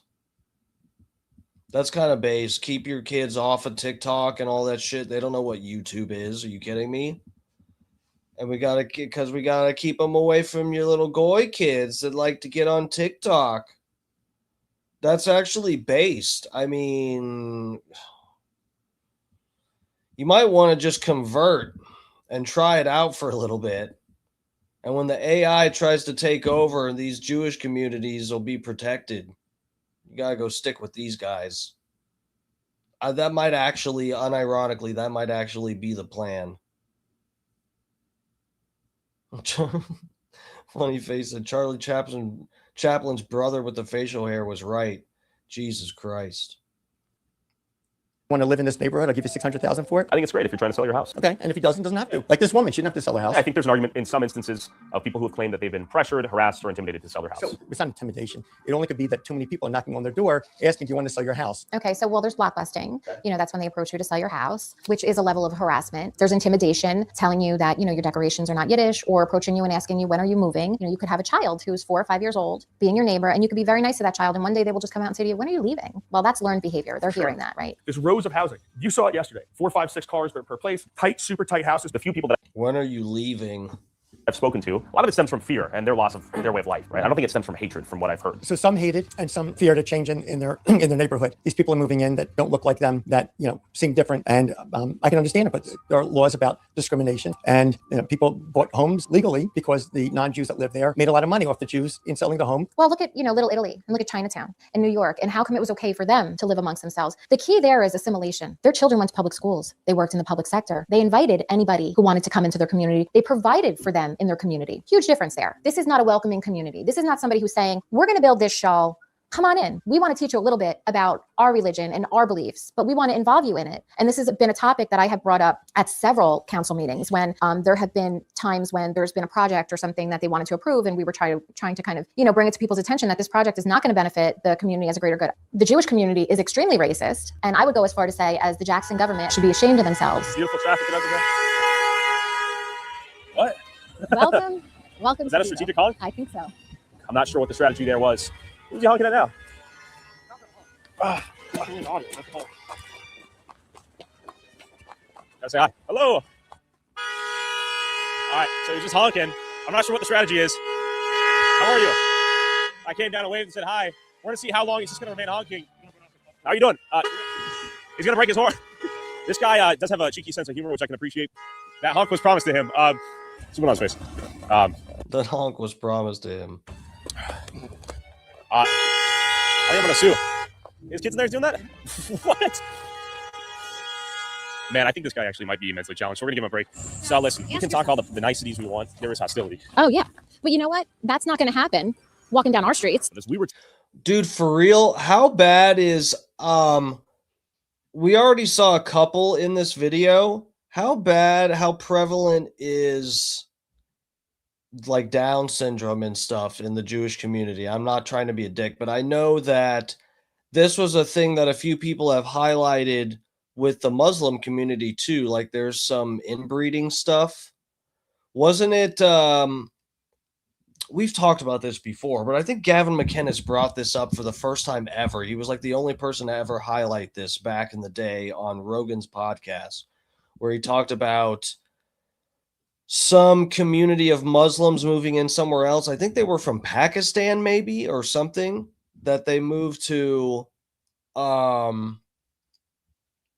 someplace in Europe, and then they ended up finding out that they're like inbreeding and stuff.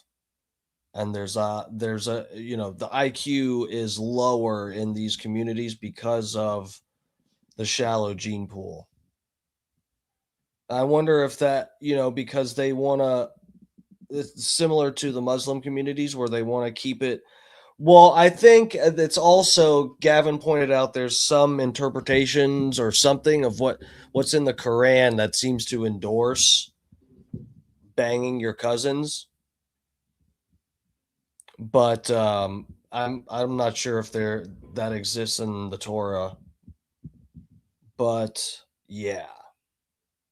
I don't know. I wonder if it's more prevalent in the Jewish community just because the gene pool is incidentally a little bit more shallow. even if it's not specifically endorsed by the religious text. Trying to escape and rest our ears from the Jews honking at us from all directions, I spotted these dudes tracking us. Turns out I'd summoned the Shamrim Police, the Jewish community's internal police force that receives both federal funding and township funding. You just want to be interviewed?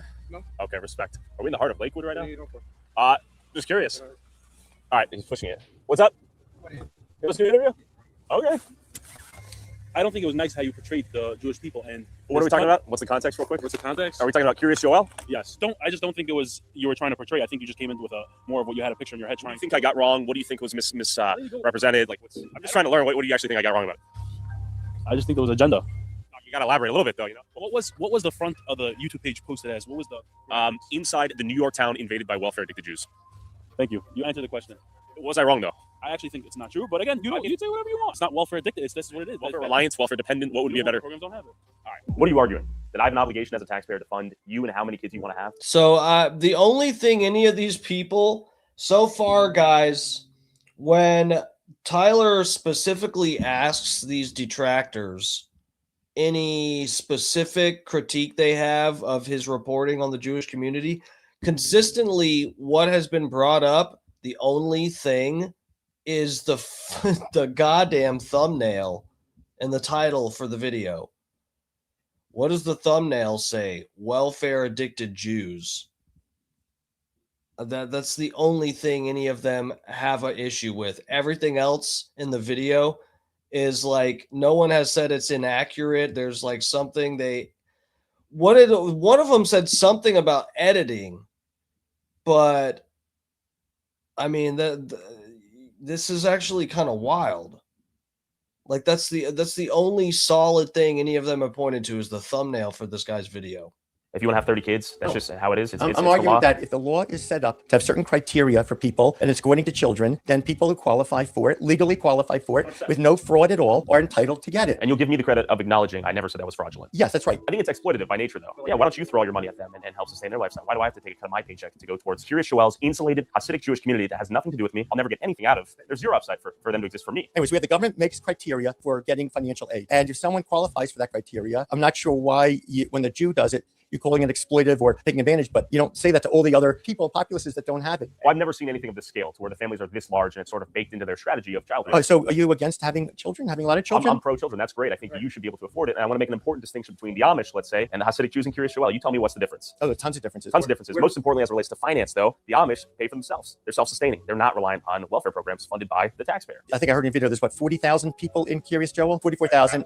And you spoke to 20 people around on the street. Sure, perhaps an insufficient sample size. Right? And who obviously are not the ones working, because if they're working, they wouldn't have been on the street. They'd be working. Sure, but why is a pretty interesting question, right? How do they afford to raise such large families? How do they afford to study full-time? First, I have to bifurcate your question. There's two groups. One is the ones who are learning full-time, and the others are the ones that are working. For Hasidim, almost all of them go out to work. However, when they first get married, for the first 2 or 3 years, they'll learn Torah full-time. The wife will work. They don't have any children yet. Maybe they have 1 kid or 2 children. And then they'll get help from their family. And if their income qualifies, which it probably does, for financial aid, they'll get financial aid. Okay, we got this guy following us. We're playing games now. We got the security van rolling on us as we roll on down. So they got 2 years straight. Did he say 2 years that they're allowed to just suckle off the system and learn more religious bullcrap? I've got 1, 2, 3 police. Surely there's no conflict of interest we're about to experience. I wonder what law they're going to claim I violated. How you doing? My name's Tyler. How are you? Good to meet you, Josh. I don't know. We're just getting stocked. Yeah? Low key, yeah. My name's Tyler Olivera. We're filming a little YouTube video. That's me, yeah. So what are you filming under? Documentary on Lakewood, surrounding towns. Am I being detained? Is there a probable cause for this interaction? What's going on? We just got a concern saying that you're walking up to people asking them questions and stuff like that. Luckily, this is America, and that is the First Amendment, right? It's beautiful. I get you're doing your job. Call us, you guys come out here, right? See what you guys do, like a documentary. Exactly. It's still a documentary right now. Hey, how you guys doing? You guys want to say what's up? What's up? What's up? Okay, well, it's good to meet you guys. I know you guys got more important things to do, but good to meet you guys. Good to meet you. Thanks for keeping everyone safe. Thank you. I'm part of Lakewood Trauma, which public safety. Yeah. And we got multiple calls. Everybody's on PD calls. Okay. So that's it. We're just gonna follow you around and let everybody know that they don't have to talk to you. With the Shamrim police on our back, it felt like we were being policed by a secondary form of law enforcement that seemed to exclusively defend the interests of the Jewish community. Speaking of double standards, let's talk about politics. I firmly believe that the tactics within this community, I would liken it to organized crime. We have an ultra-Orthodox person as our council president. You know, you can't think that there's not going to be things happening and rules and laws created to make his community stronger and better. When do you eventually become involved in Jackson politics, let's say? You live in Lakewood, you don't even live in Jackson. Why do you even get involved? What happened was this active discrimination against the Orthodox Jews in Jackson was going on for about a year. And I had people calling me from Jackson with like anonymous numbers, Orthodox Jews, because they were afraid for their safety. But, we're generally not violent people. If we have to defend ourselves, we will. And I think a substantial number of people in Lakewood now own guns. Why? Why? They became fearful. Oh, yes, because of the rise of anti-Semitism and the attacks on Jews. After about a year of them calling me, I really couldn't take it anymore. They're suffering. Why did you topple the government? I told you How why. did you do it with ease? Oh, it was not with ease. It was a tremendous amount of work. Agent in Manhattan, trying to get the stories out to the press. And then I met with this political group, like I said, who ran senatorial campaigns. We got the cell phone numbers of all the people in Jackson. And we planned to text. We started a website called familiesforjustice.org. By the way, I've since abandoned the website. Anti-Semites took it over. It's like when the Republican Club, which was vehemently anti-Semitic and run by the mayor of Jackson, hilarious, had a U.S. Senate candidate, Republican candidate, there for their meeting. I had spies inside the organization, non-Jews, who were telling me what was going on. So the Republican Club, they had their senatorial candidate about to speak. We then texted to everyone in Jackson 5 minutes before he spoke. Here's this new website exposing the religious discrimination. I had it populated with all kinds of information, statements. The mayor of Jackson had been voice recorded, not by me, but it was sent. Bro, there's some handler. Look at. There's some handler. You can see the reflection in the fish tank. To me, where he was asked. Look. This isn't his reflection.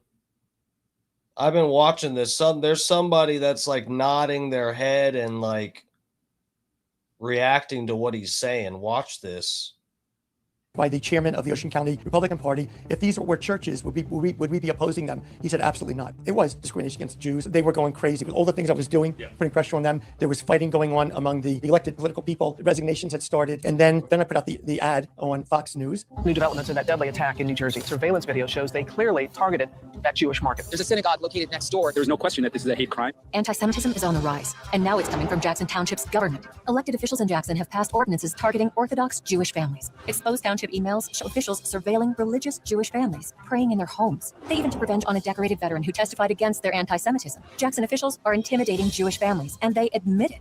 If these were churches, would we be fighting? Absolutely not. Shameful. This isn't America. Let's put on the cable network provider for that area. In the meantime, I had 2 different calls with the White House. I know you want to ask me 1,000 questions. I will answer nothing more than that. Okay, sorry. Because.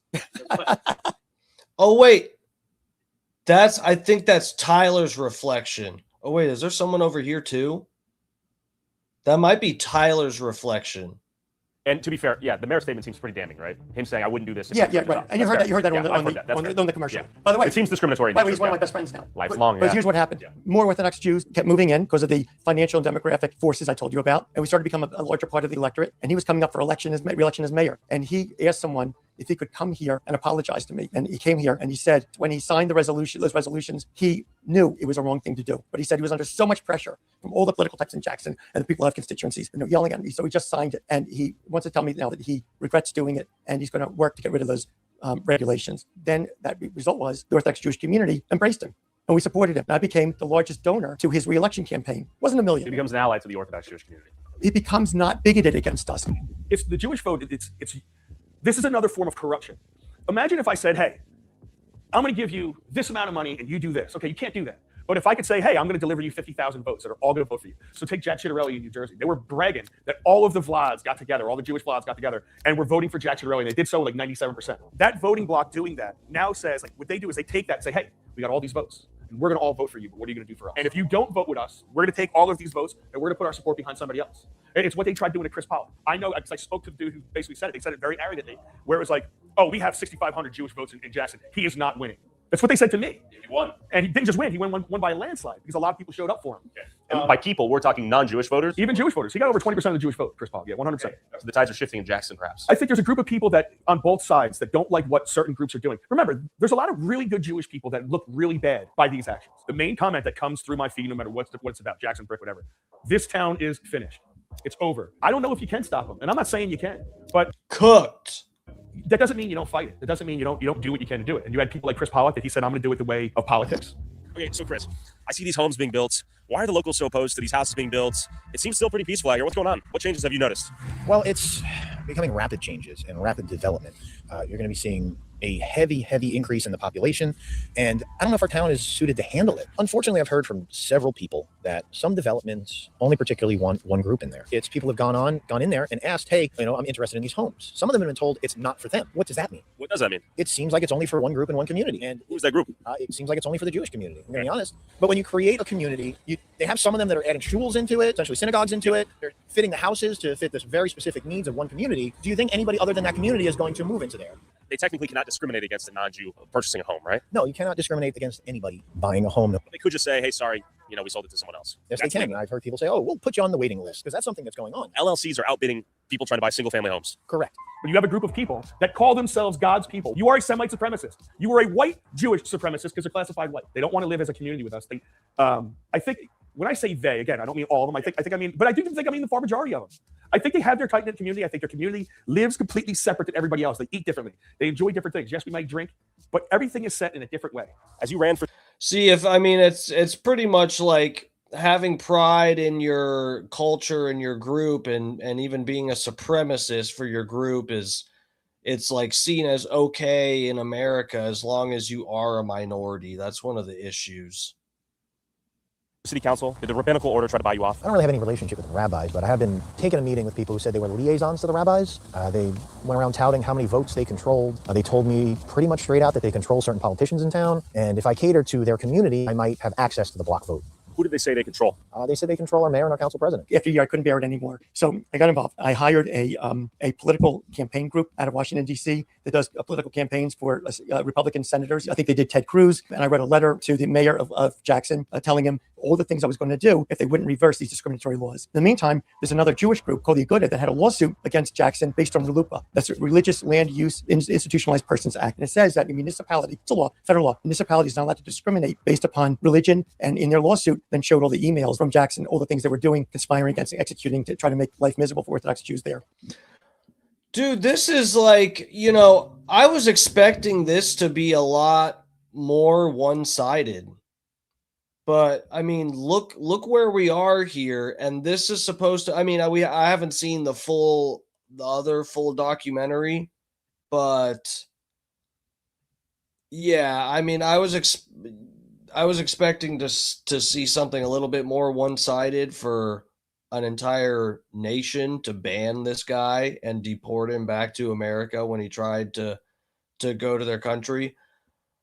Does it seem like this guy is a danger to people living in Israel by going there, or he's got he's going to report on stuff?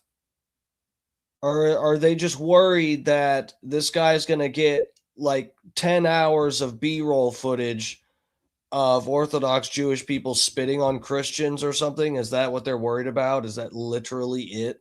But you went to work, and what happened next? I went to Washington. I met with Ronna McDaniel, who was the head of the Republican National Committee, and the Speaker of the House at the time was Kevin McCarthy. He was actually in their conference room. So I met with both of them, showed them what was going on. They were shocked.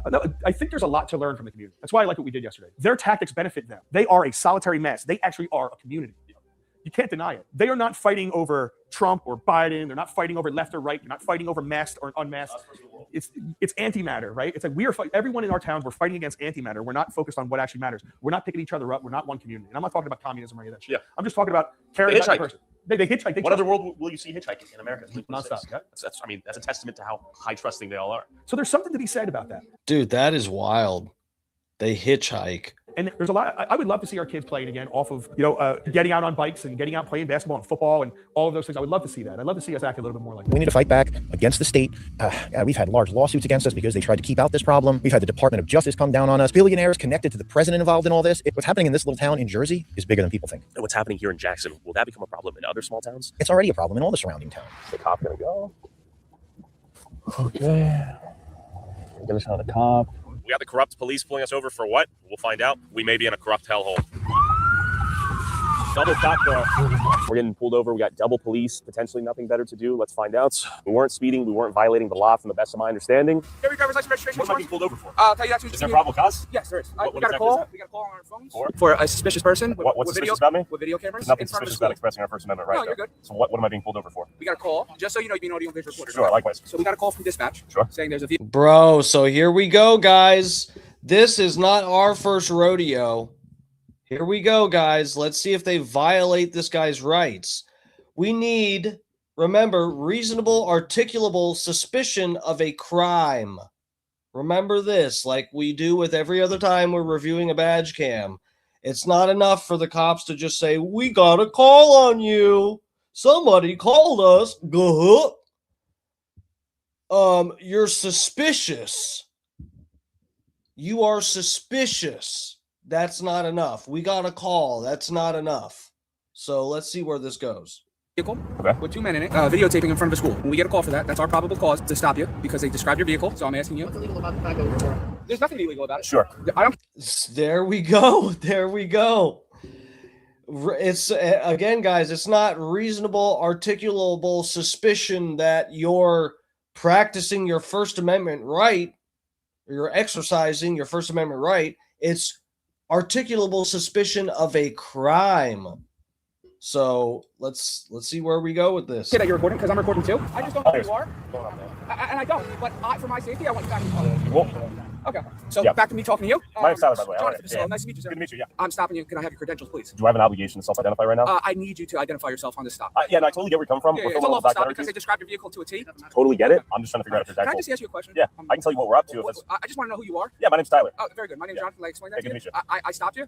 Totally get it. Yeah, we're just talking about the changes in the town here. We went to that school specifically because it shut down. It's very, you see what I'm saying? Like when you have a camera in front of a school with kids. I mean, if my kids go to that school, I wouldn't want my kids to be video recorded. Sure, we can enter the school. Too bad. Anyone that drives past the school that is driving a Tesla or any fucking car built in the last 5 years is recording the school, recording the kids. Sorry, not illegal. You're on the sidewalk. It doesn't matter if you're in a certain distance of a okay. school. Okay, sure. You can have it. Just do me a favor. Keep your hands on the steering wheel when you do so. Thank you. Hands on the steering wheel? Yeah, I just don't know what's in the car. Like I said, I don't know Come who you are. on. I don't know who you are. That seems a little extra. No, that's definitely extra. But you can have it. There you go. Thank you so much. I'm not saying I'm giving you a ticket or Sure. anything like that. I'm just You got the badge, man. You do your thing. No, it has nothing to do with having the badge or anything like that. Yep. Stay near the car. Okay, don't come near us. Is this slightly excessive? It's absolutely excessive. Seems like a bully tactic. Yeah, well, I don't know who placed that phone call. How you doing, man? Hey, what's up? How are you? How's it going? Doing good, getting pulled over. You know what we're up against? Small town police department, small town politics, lots of money.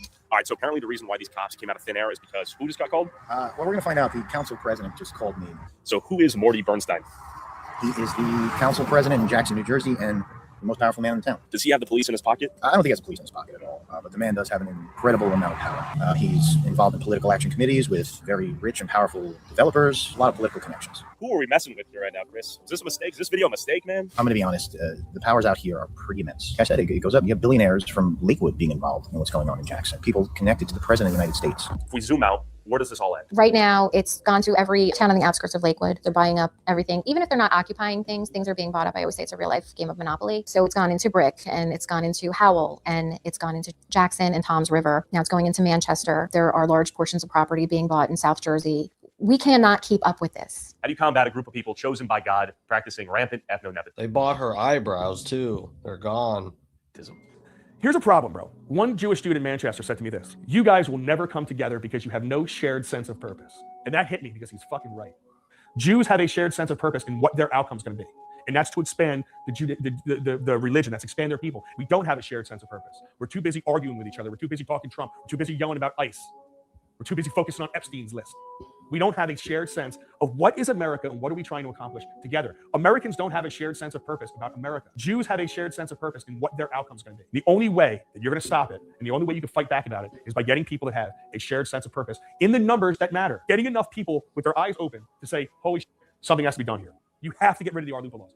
I don't think it's ever been challenged by the Supreme Court. It has to be taken to the Supreme Court. I think it violates the Constitution. You have to fight fire with bigger fire. And the sad part about it is they have the biggest fires. Crazy. Oh, fuck. That's wild. Here, let's take a look at this, guys. I got a couple things to take a look at, and then we got to get out of here.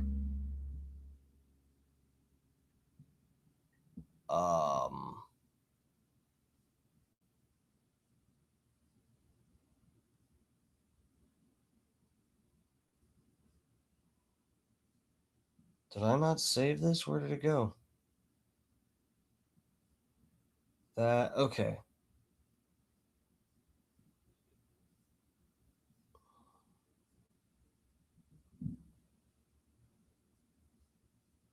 So this is Megyn Kelly.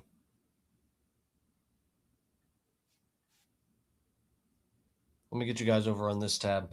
Megyn Kelly, who has been making this clip go around. This is Netanyahu. She's showing a clip from Netanyahu, who was just in I guess it was 60 Minutes, where he fucking takes the journalist's phone, and it sort of seems like a veiled, subtle threat. But take a look at this. We'll start this over. A chilling moment as Benjamin Netanyahu grabs a journalist's phone and openly threatens him, boasting he can easily paint someone as a monster. Netanyahu, in a rather chilling moment, actually reached over and picked up Major Garrett's iPhone in order to make his point, okay, about social media. Now, what's interesting about this exchange, I'm going to show it to you. This is the final exchange in the 70-minute sit down, okay? But this is purportedly Netanyahu trying to tell us what's being done to Israel by propagandists out there. And I would submit to the jury that it is very much true of what Israel is doing to its critics now, too. Watch. Again, you can say anything because it's this. This is yours, right? You're not immune either because you can penetrate this machine. You can penetrate this little instrument, and you can say about Major Garrett anything you want, and I can paint you as a monster. And if I say it often enough people will believe it. I am not bemoaning this. I'm stating this as a fact. Israel is besieged on the media front, on the propaganda front, and we've not done well on the propaganda war. We have to fight back against these lies, this propaganda with the only weapon we have. It's the truth. I'm trying to do that now, and we'll try to do that in a much greater effort. So I guess he's still alive, guys. I guess he's still alive. You know what, though? I think we were right. You know, since more and more footage here and there has come out with him that does seem legitimate. Guys, I think there was some funny business going on. I think for a minute there, Netanyahu was actually very concerned about his own well-being and safety and stuff with a lot of the moving and shaking that was going on. And I think those were AI videos that we were looking at before with him. There was the one of him at the coffee shop that was a little bit weird. And then him with Mike Huckabee. Both of those look fake. But yeah, I guess it probably was not because he was dead or injured or something. It was probably like they were actually hiding him. That's probably what was happening. And so they maybe even pre-recorded stuff because they knew they were going to start with the drama conflama. And then like AI edited whatever. I don't know. But the Huckabee one was extremely suspect. But yeah, anyway. Here, there's another clip. I haven't seen. What is this one? Let me pull this up.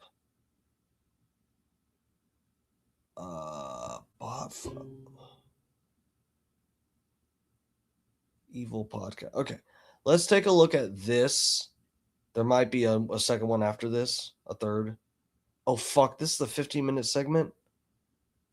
Hold on. That's not what I was trying to go to.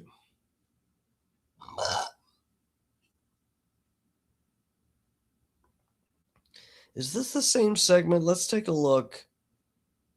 Okay, no, they're saying this part wasn't aired. Let me get you guys over here. Hold on 1 second. Splat out. That basically manipulated social media with bot farms, with fake addresses to break the American sympathy to Israel, to break the American-Israeli alliance because they think it's in their interests. And they do it in a clever way. You know, it's like you hear a text message. I'm a red-blooded Texan. I always supported Israel, but I can't stand what they're doing. I'm turning against Israel. And then you trace the address to some basement in Pakistan, and that's something that has hurt us badly. So that whole thing about bot farms did not air. Okay, the version that aired on TV included some of what we just played, but it was combined with a section from the very end of the interview, which focused on Israel's tactics to respond to the sentiment shift, not the shift itself. All right, they let him get away with it's all social media. It's it's not Israel's behavior. It has nothing. Bro, it's hilarious that this is the crazy thing is that he's saying it's like it's all bots that are critics of Israel. And this is what the problem is. Granted, he's close to figuring out what the problem is, and that it's that we have social media and I just accidentally end up scrolling past pictures of barbecued Palestinian children. Literally looks like charred chicken on a grill. And I have to scroll past that, and I'm forced to have an opinion on it because of my country's ties to other countries. So, that's where we're at here. It's not like, if he argued those are AI generated, some of them, maybe he could, but no, it's not just bots.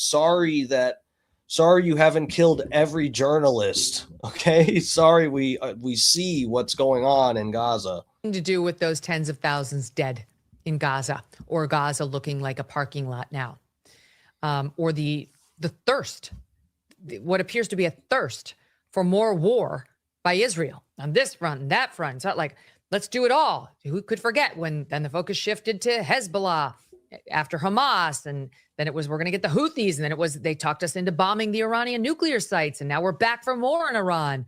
And not to mention Syria. Like, they've been behind a lot. It's not that, though. It's none of that. It's just social media. That's what's caused the shift. So they're not interested at CBS in talking about that, right? Because they included a little about how Israel's responding to the sentiment shift, like the evil podcasters or social media trolls who are causing it. And they don't want to discuss the actual shift itself and whether it has to do with Israel's behavior at all. Again, why is that? Why does CBS not want to discuss that?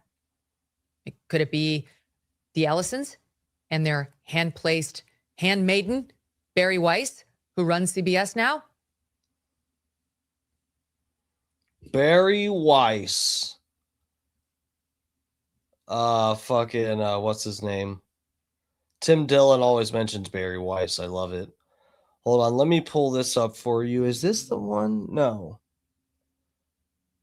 This has been going around, making the rounds over here. I know I have this on Instagram. Where the F is it? Oh, you got to be kidding me. Where did it go?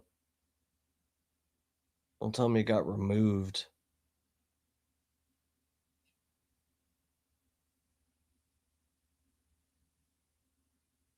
Bruh. Hold on, guys. No. Hold on a second, guys.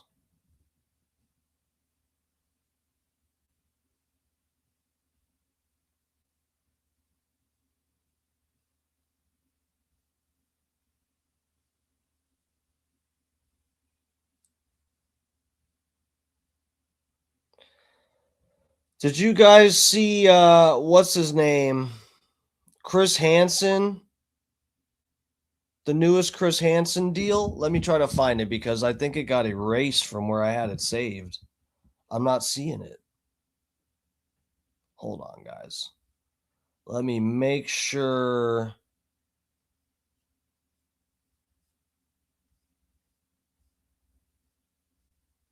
Is it over here?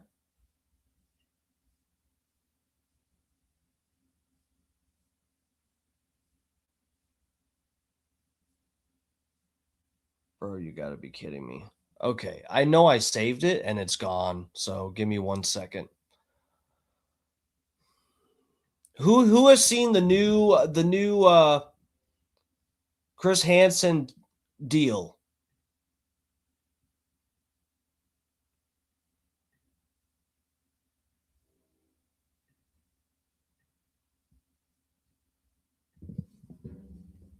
Anybody up in the chat?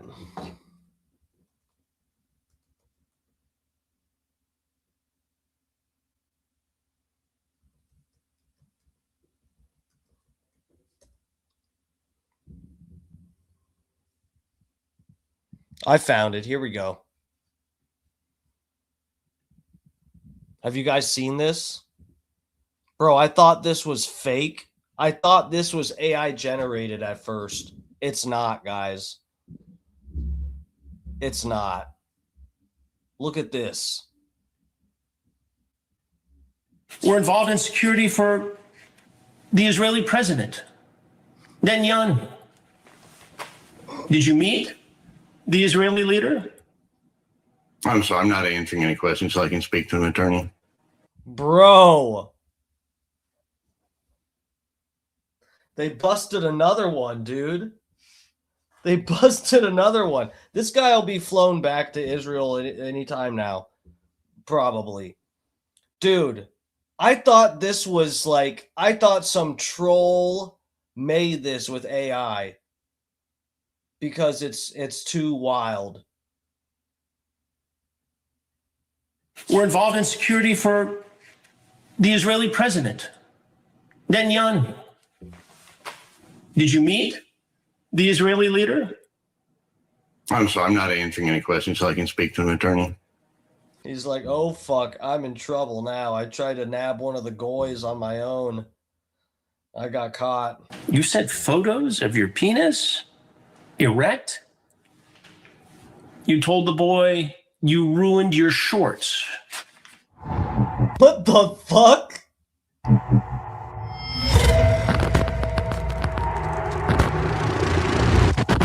This is Chris Hansen, classic of, To Catch a Predator fame, back to his old tricks and catching Benjamin Netanyahu's personal security guard. Let's watch. We're involved in security for the Israeli president, Netanyahu. Did you meet the Israeli leader? I'm sorry, I'm not answering any questions so I can speak to an attorney. You sent photos of your penis erect? You told the boy you ruined your shorts, meaning you ejaculated while you were talking to him. You asked for explicit pictures of him. You say the age of consent in Maryland is 16. This boy is 15. You knew this was illegal. And you had multiple chances to not commit this crime. He couldn't wait a year. And it's not like today's the kid's birthday. Like, it's probably less than a year he could have waited to make it legal in some state. But you did anyway.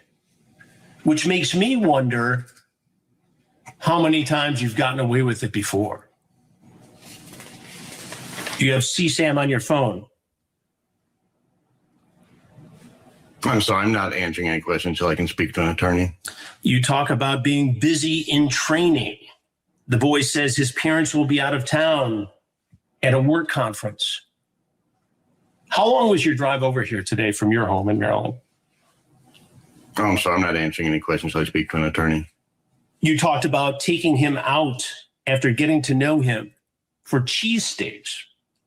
And if it goes well, you say, you'll meet the monster at the end of the happy trail. Just tell me what you meant by that. Is fucking disgusting. By that. I'm sorry, I'm not answering any questions so I can speak to an attorney. You feel pretty good about yourself today, huh?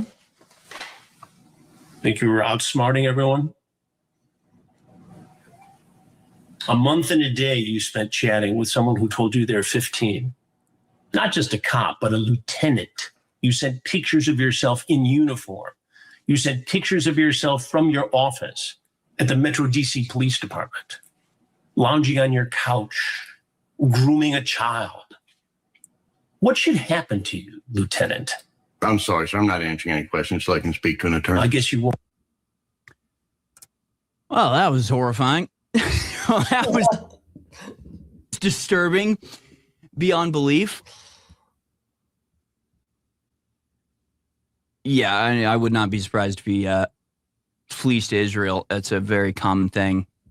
It's often done. Of course, it was done by Tom Alexandrovich when he was caught trying to meet an underage girl, the head of Israeli cybersecurity. So much work goes into this. And okay, guys. Good stuff. We got to pretty much all of it. All right, ladies and gentlemen. I got to get out of here. My foot's doing a lot better. The swelling is like 100% gone from my foot, pretty much. But I've still tried to kind of stay off of it.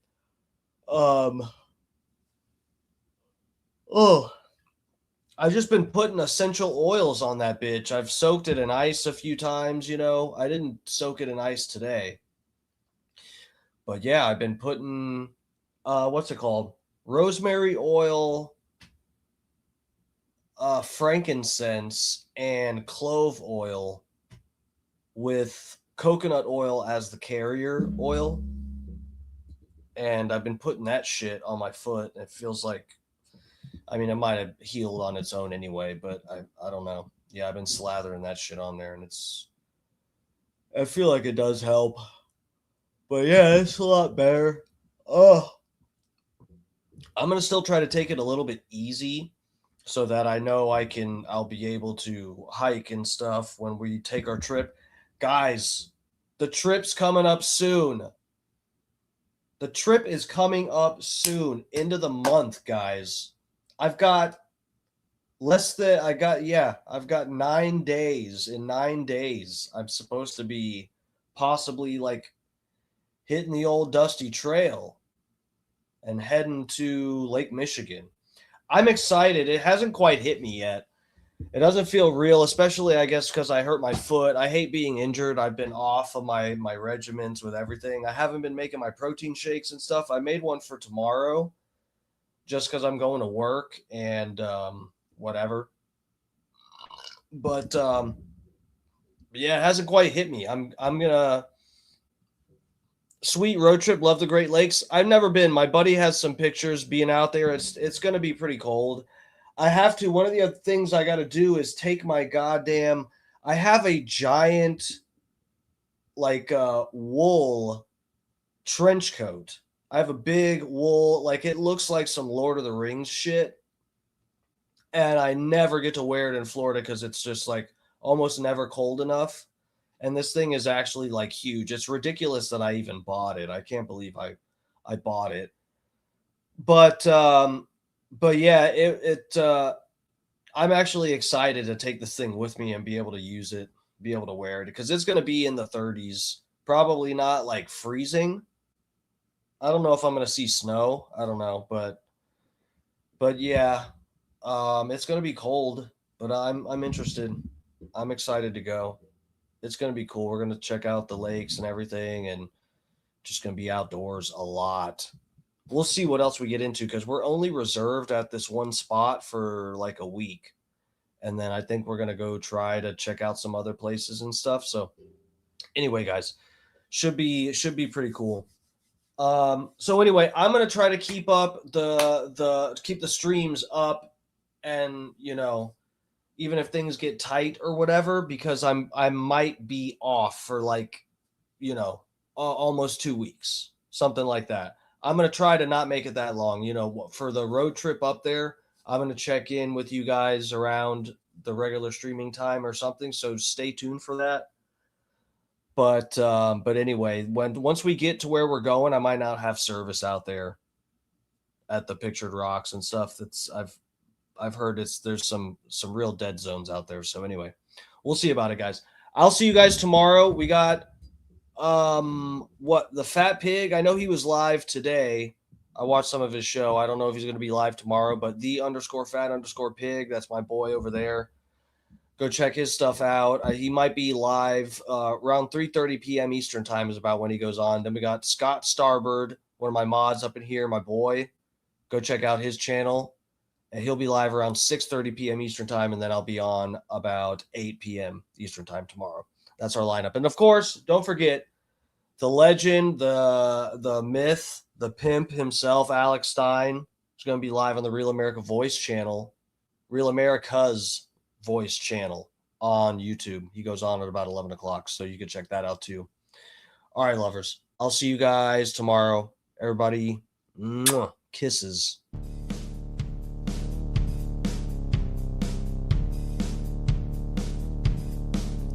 Hey.